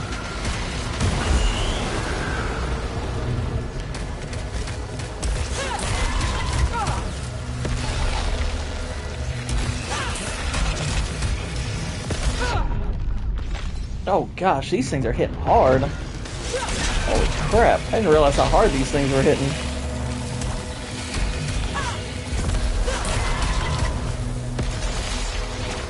Well, it might be partially because I was getting close to him again, but my gosh. Yeah, the implementation of it in the story was just kind of meaningless. And the fact that he didn't, like, the thing that irks me the most is, in the book, you know, there's the part that they include where he uses the Elder Wand to fix his own wand, and then he gets rid of the Elder Wand. And I was like, okay, I'm down with that. I think that's pretty cool. That made a lot more sense than just doing the movie thing where he just snapped it in half and didn't fix his own wand. I'm like, you realize you just completely disarmed yourself. That's really stupid. It's like, you don't think there's such a thing as a loyal Death Eater or something like that? I mean, granted, I know he can use Draco's wand because he won it, but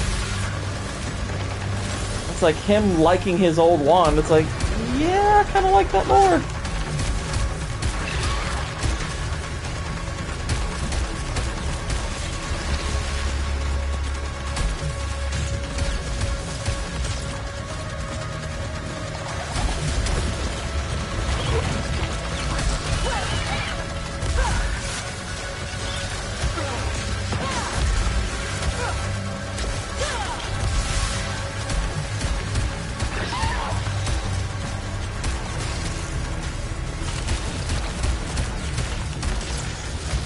Oof, not good.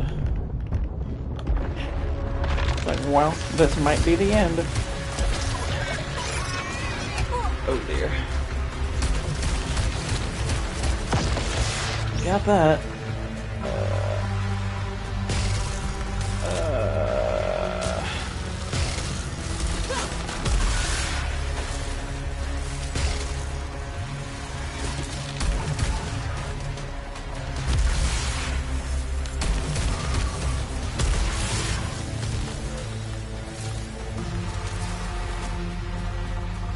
Loving the music in this game. It is boss. Yeah. Very little health left though. Oh my gosh. I don't even know if I like the idea of destroying it. And here's the thing, I can't remember in the book if he actually destroys it or if he just chucks it off a bridge. Like, I know he gets rid of it, but I don't think he destroys it. Because snapping it in half, I was like, wow, that was easy, but I think in the book he just gets rid of it. Like, he basically throws it so it's hard to find. And I'm like, okay, I'm fine with that. You know, if you buy into the idea that having it is going to draw trouble your way, and I'm like, yeah, okay, that makes sense.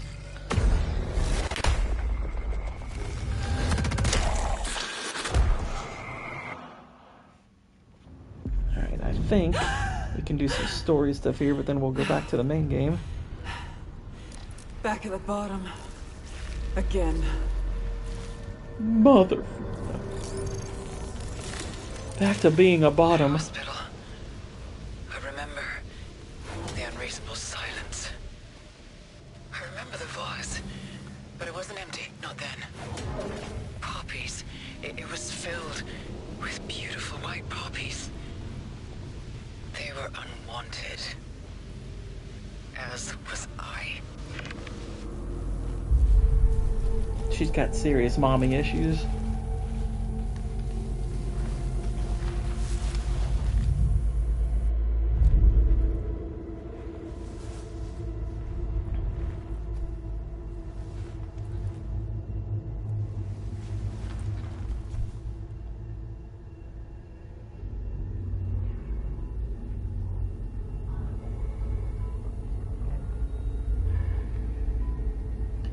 Like Half-Blood Bliss Only Half-Blood Prince is irredeemable. Like, the other tweaks could be made to make them really good.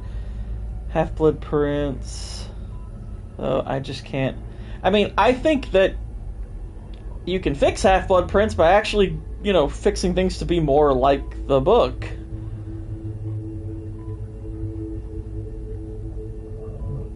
But yeah, the way, like, it's just every major moment of,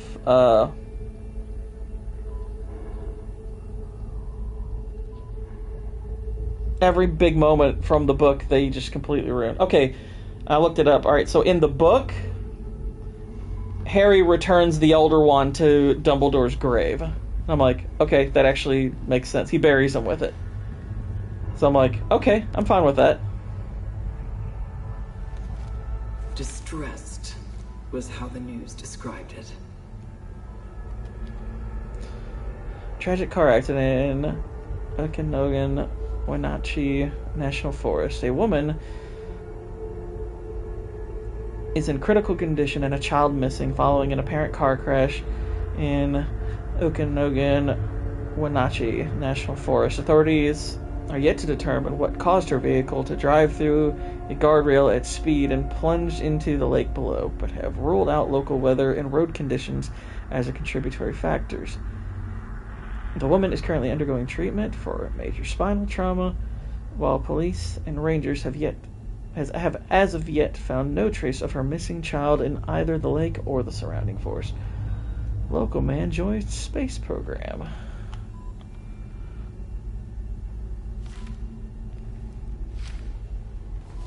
Yeah, I think that works as a respectful gesture. It makes more sense that Harry would do something like that. And of course, on top of it, him getting his own wand back.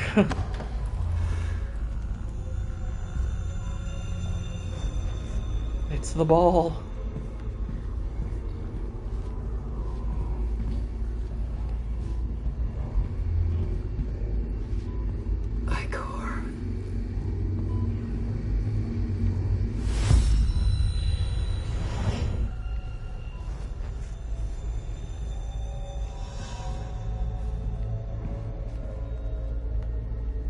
You should have drowned.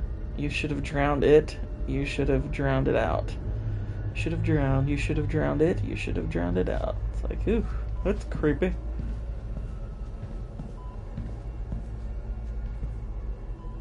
I kind of like Draco's mom in Deathly Hallows, though. Yeah. The late Helen McCrory played her. Alone. I actually would have liked them to do things with her character a little bit more. But, what they did do with her ultimately, I was like, okay, I liked her.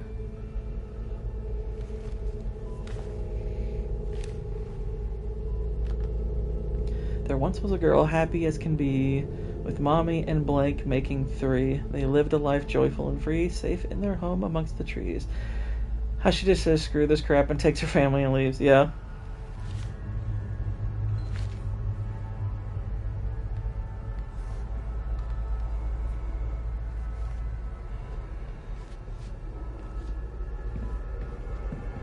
And if you remember, what is the actor's name? The guy who plays the lead in Band of Brothers, Damien something. I can't remember his last name. That Helen McCrory was his real life wife. I felt Helena Bonham Carter was way. Yeah, they make her a little too over the top. Rather than a character. Yeah, Damian Lewis. Yeah. Helen McCrory was his wife.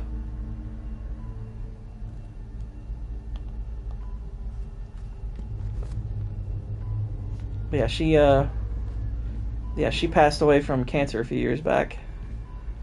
Not too long after... I don't think it was too long after Deathly Hallows, Part 2. She might have been in a few other things after that, but...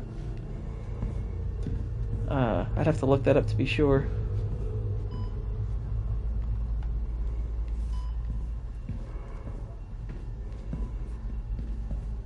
Bellatrix could be interesting if she was a character. Yeah, she's really just...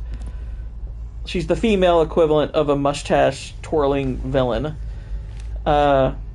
Which, by the way, speaking of things that David Yates kind of botched, I think, while I think Daniel Radcliffe did a really good job with the reaction to Sirius's death,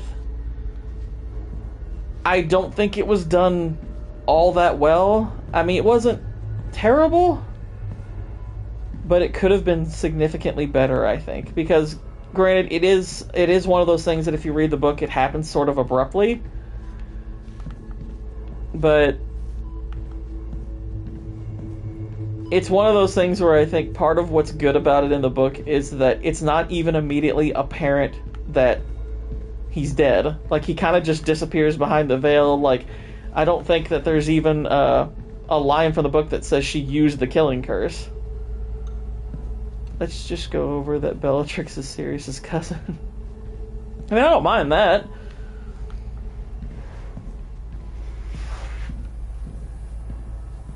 I mean, it falls into the whole thing with Sirius, hating his family.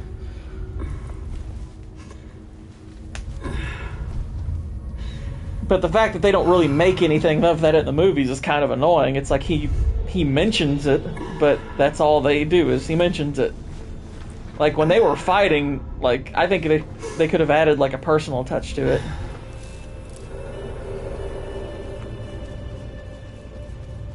Ah, the lighting. Yeah.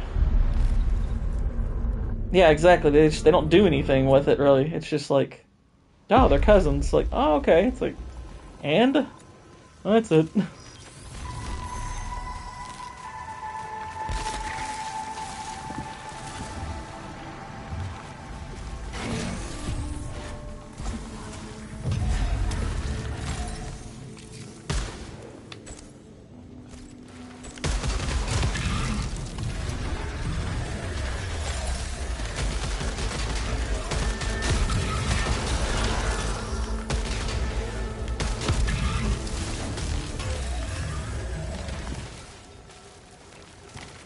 Hello. Goodbye. Let's say, I wanted way more Sirius in general. We needed so much more of him to give that death some... Yeah, I mean, like, I think it has some impact, but it should have had a lot.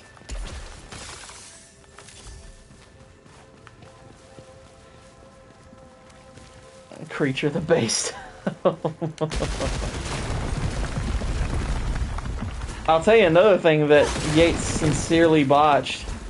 So, if you go into the books,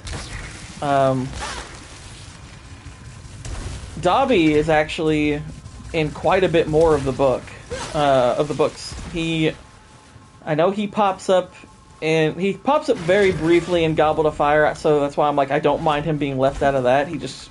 But he's much more of a character, I think, in 5. Like, I think he pops up a lot more in 5. I know him and Creature don't get along at all. So there's a whole lot more with Dobby in the books. So when he dies in the books, it's like, it is genuinely sad when he passes away in the books. In the movies, I was just kind of like, oh, okay.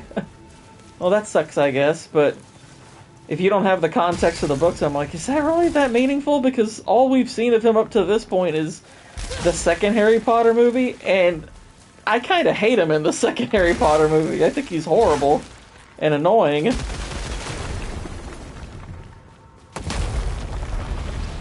Like, he becomes more endearing over the course of, the other books.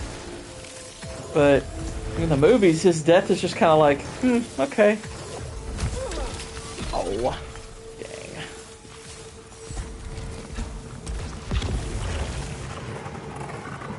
But yeah, there's I'm not saying there was no sympathy for me for Dobby in the books, or in the movie, don't get me wrong. It's just, he is so aggravating for like the first couple of hours that you only kind of realize maybe he's a little bit more likable than you realize until much later.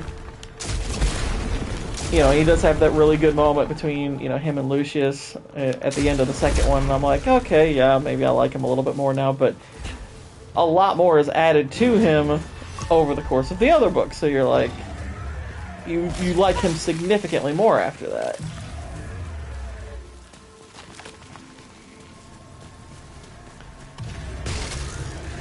And another angle they forfeited in Order of the Phoenix that I think undermines Sirius's passing is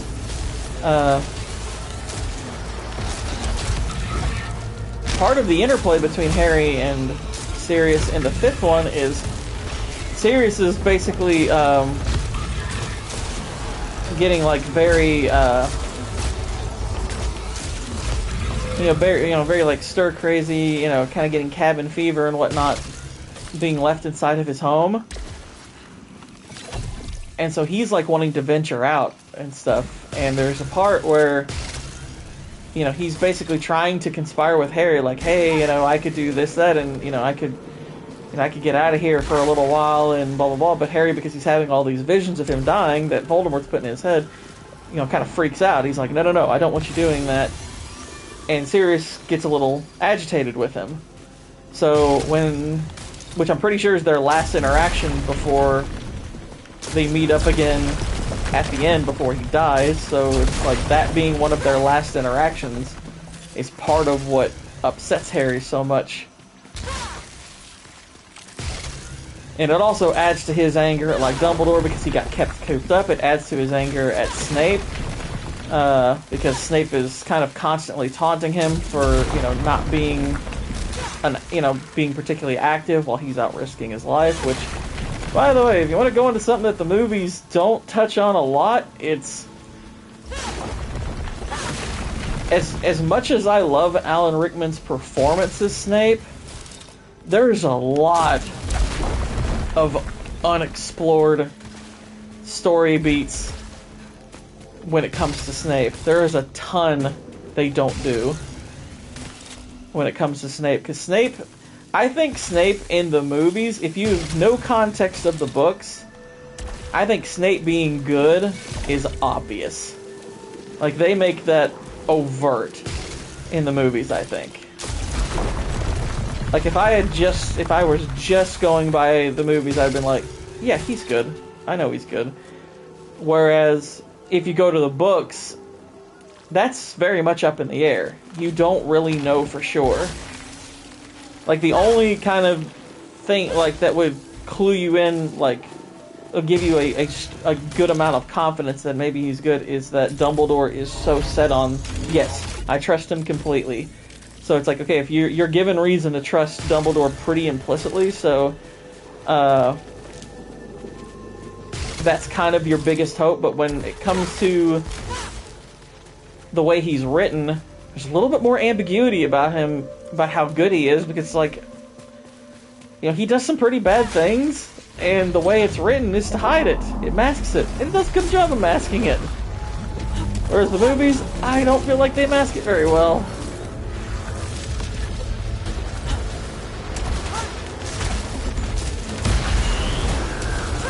And the scene with his worst memory and everything is horrible in Order of the Phoenix. Like, literally, that chapter is Snape's worst memory, and the reason it's his worst memory is left completely out of the movie, and I was like, oh, screw you all. It's like, David, you missed the entire point of that scene. It's not his worst memory because James humiliated him, it's his worst memory because he called the girl he loved a mudblood. That's the reason! Yeah, she can write pretty good stuff when she wants to. Definitely because the director didn't press them to even try. Yeah, exactly. I heard all about how awesome Alan Rickman was as Snape, but he was just not in them enough for my taste, like, Sirius. I mean, they didn't develop his character the way they were supposed to, so it's like, it's fine, but for, like, Snape's death, for example, for that to really hit, you kind of require the context of the books for that to hit as hard as it does, because when that moment actually occurs, I mean, it's like you're just like, oh, okay, I guess that's I guess he's good now. It's like, even up to the point, even like in the books, like when he tells Harry to take his tears and whatnot, and even like him saying you have your mother's eyes and everything, you don't really realize at that point what exactly is going on. Like, that line starts to clue you in a bit. You're like, oh, okay. So he was in love with the mother, which granted, there were theories already out there that that was probably the case, but nobody knew for certain.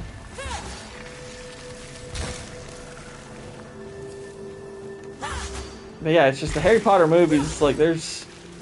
You know, ideally when you do an adaptation, you want there to be some form of legitimate debate on which is better. You know, the adaptations or the books. You know, which do you prefer?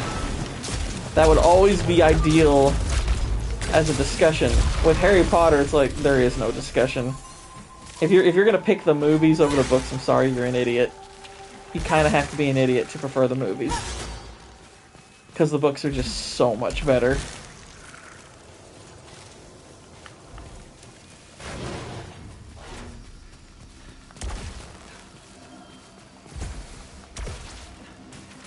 She was his best friend, and he loved her, but in that moment of weakness, he lied. Yeah, exactly. I mean, and because he, you know, he knew that, yeah, I mean, it's like, because he was basically, you know, as a youth, because they were in different houses, so they ran with different friends. It's like they remained friends with each other, but at the same time, it's like he also had friends in Slytherin that were not particularly good guys, and, you know, he was picking up some of their views and was trying to fit in with them however he could. And, you know, there's probably a bit of part of him that was upset that, you know, he didn't like the fact that James was very clearly sweet on her. Like, that's made evident pretty quickly that James is, you know, James digs her. But, yeah, he gets, in a moment of weakness, he kind of lets his jealousy and the influence of his friends influence something he does that's very negative. And even when he tries to apologize, she's just kind of like, I don't want to hear it, you know?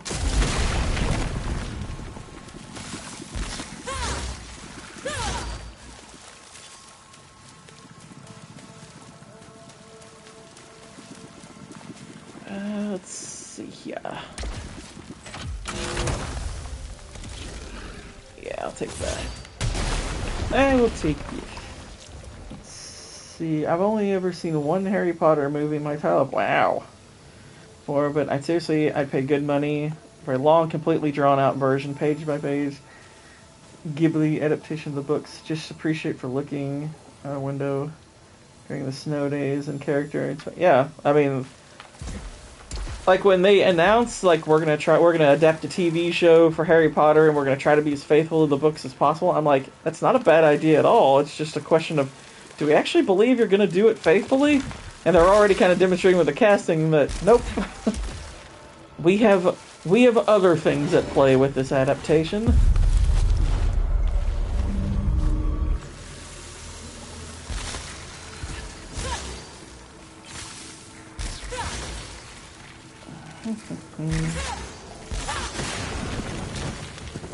Let's see. Just so you know, we are coming close to the end of the stream because not too long from now we're going to be watching Alien Earth, which, you know, Yahoo.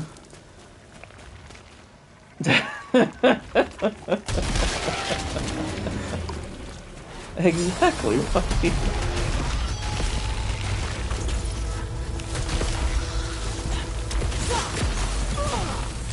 Ow.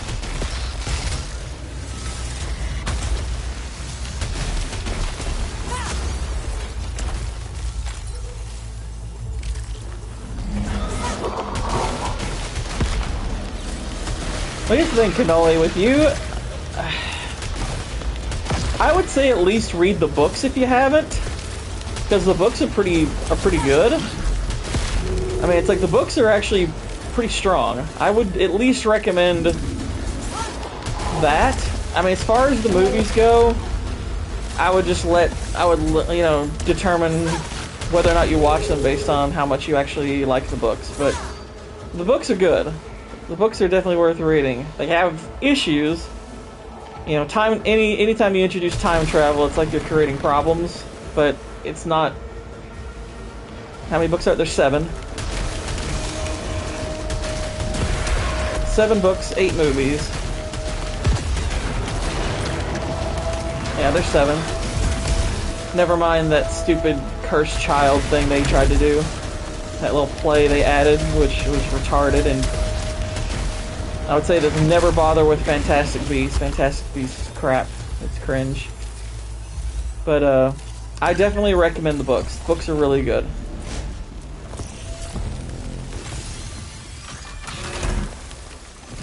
They are fun reads.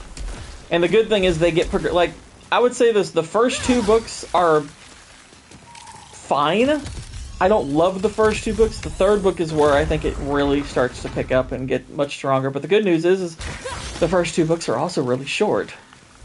I mean, it's like they're like 300 some odd pages of relatively sizable print and spacing, so like I could probably read books 1 and 2 in a day. Like if I sat down like the moment I woke up and started reading book 1 and just kind of went non-stop, I could go through book 1 and book 2 probably in one day. So they don't take all that long.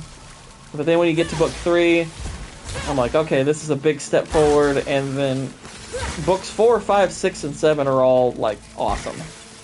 Like, they're really good.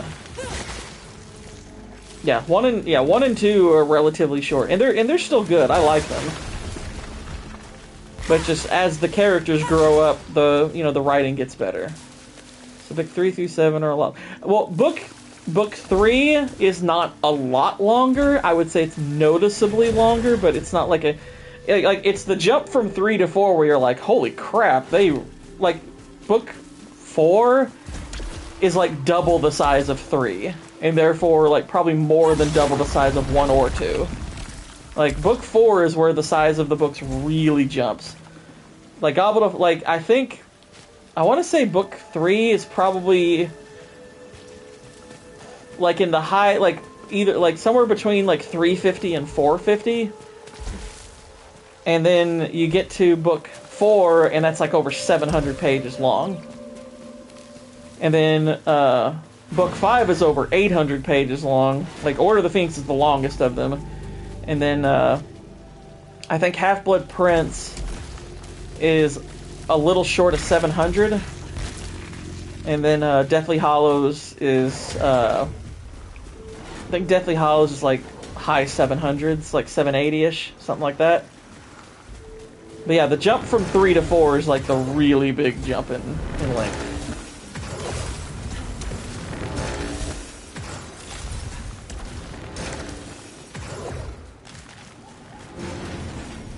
Yeah, I definitely don't. I think they really underdid Neville, I agree. But yeah, I definitely recommend them. And they don't take long to get through either. Like, I think I read all 7 books in like 2 months. What's fewer kill? Greatly increases the melee cooldown. No, I didn't want that. But I'll take the Obolites all the same.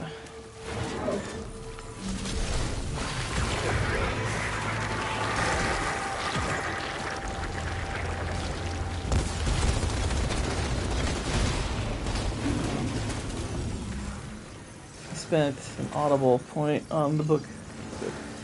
It's good to know. I wouldn't even mind getting a Kindle version of those books because I have an 11-inch pad. And I'm assuming they'll be a lot cheaper. Probably. I mean, put it this way, I've enjoyed the books enough to read them like, I've read the Harry Potter books, like, several times. Like, probably 4 or 5 times each.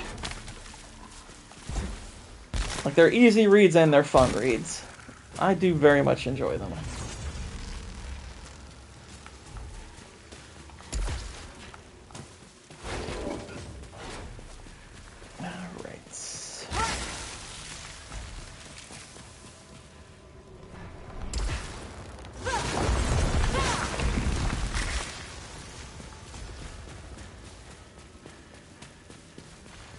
Let's see. Definitely charmed to the Harry Potter universe. Fantastic Beasts, though, is gay. Yes. Like it's been half a year reviewing, comparing. Yeah. They're good. They're good. Fantastic Beasts, on the other hand, shite. It's funny. It's kind of funny because you know, for all the crap we give, I mean, granted, I understand why it happens this way. We give a ton of crap to, like, the Hobbit movies, right? Because the Hobbit movies are, you know, they come up so short of the Lord of the Rings. The Fantastic Beasts movies are probably worse than the Hobbit. The Hobbit was just more disappointing because the bar was set so much higher. Fantasy East Affections and Marathon.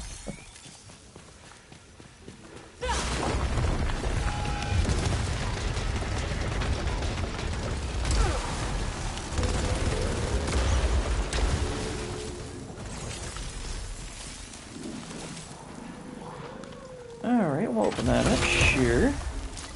That's good. We'll take it. Oh, looky. I didn't think I could do it after all this time. Yeah, exactly. But the music is gone.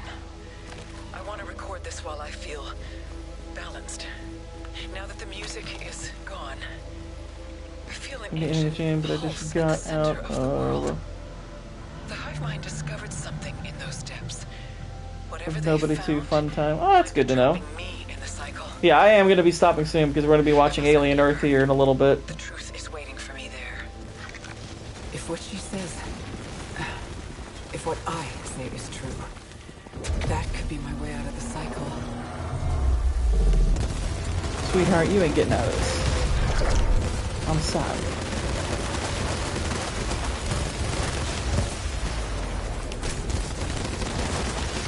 Yeah, I like Nobody. Nobody 1 is definitely a lot better than the John Wick sequels. Again this week. I'm not sure yet. Possibly. It'll depend, because I want to get some editing and writing done. So, maybe, maybe not.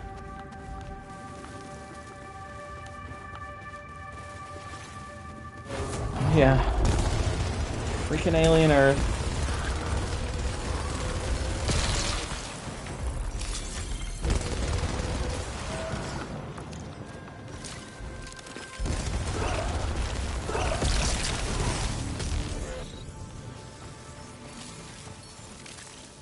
Alien Earth is a turd. There's only one John Wick movie. Yeah. I mean, you talk about movies, like, gosh, those sequels, the more you watch them, the more you're like, holy crap, this is not good. This is really not good.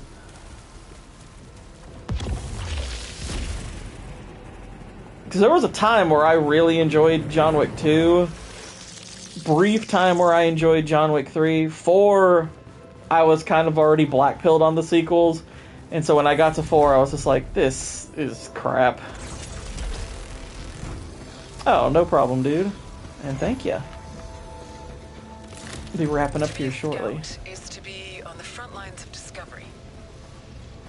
Exactly. One of my specialties is making connections that others miss, as itemized in my fieldwork report. No, No, they died a long time ago. Yes, I understand it's one way. That's why I signed up. There are no attachments pulling me back. You know what? I think that's where I'm going to go ahead and wrap it up. I don't even find the John Wick sequels watchable. They're so bad. They're pretty crap. But yeah, I think that's where we're going to wrap it up. We're going to be watching Alien Earth here soon. Make sure you head over to Plot Strikes Back this evening, probably around 10-ish. That's when we're going to be talking about it. But may or may not stream again this week. I'm not sure. It'll depend on various factors involving what I've got going on, because I'm trying to still rebuild the movie channel, and it's a thing. So it is what it is. But I appreciate y'all joining. Fun talking to y'all as always. I will catch you all again soon. Until then, good night, God bless, and Godspeed.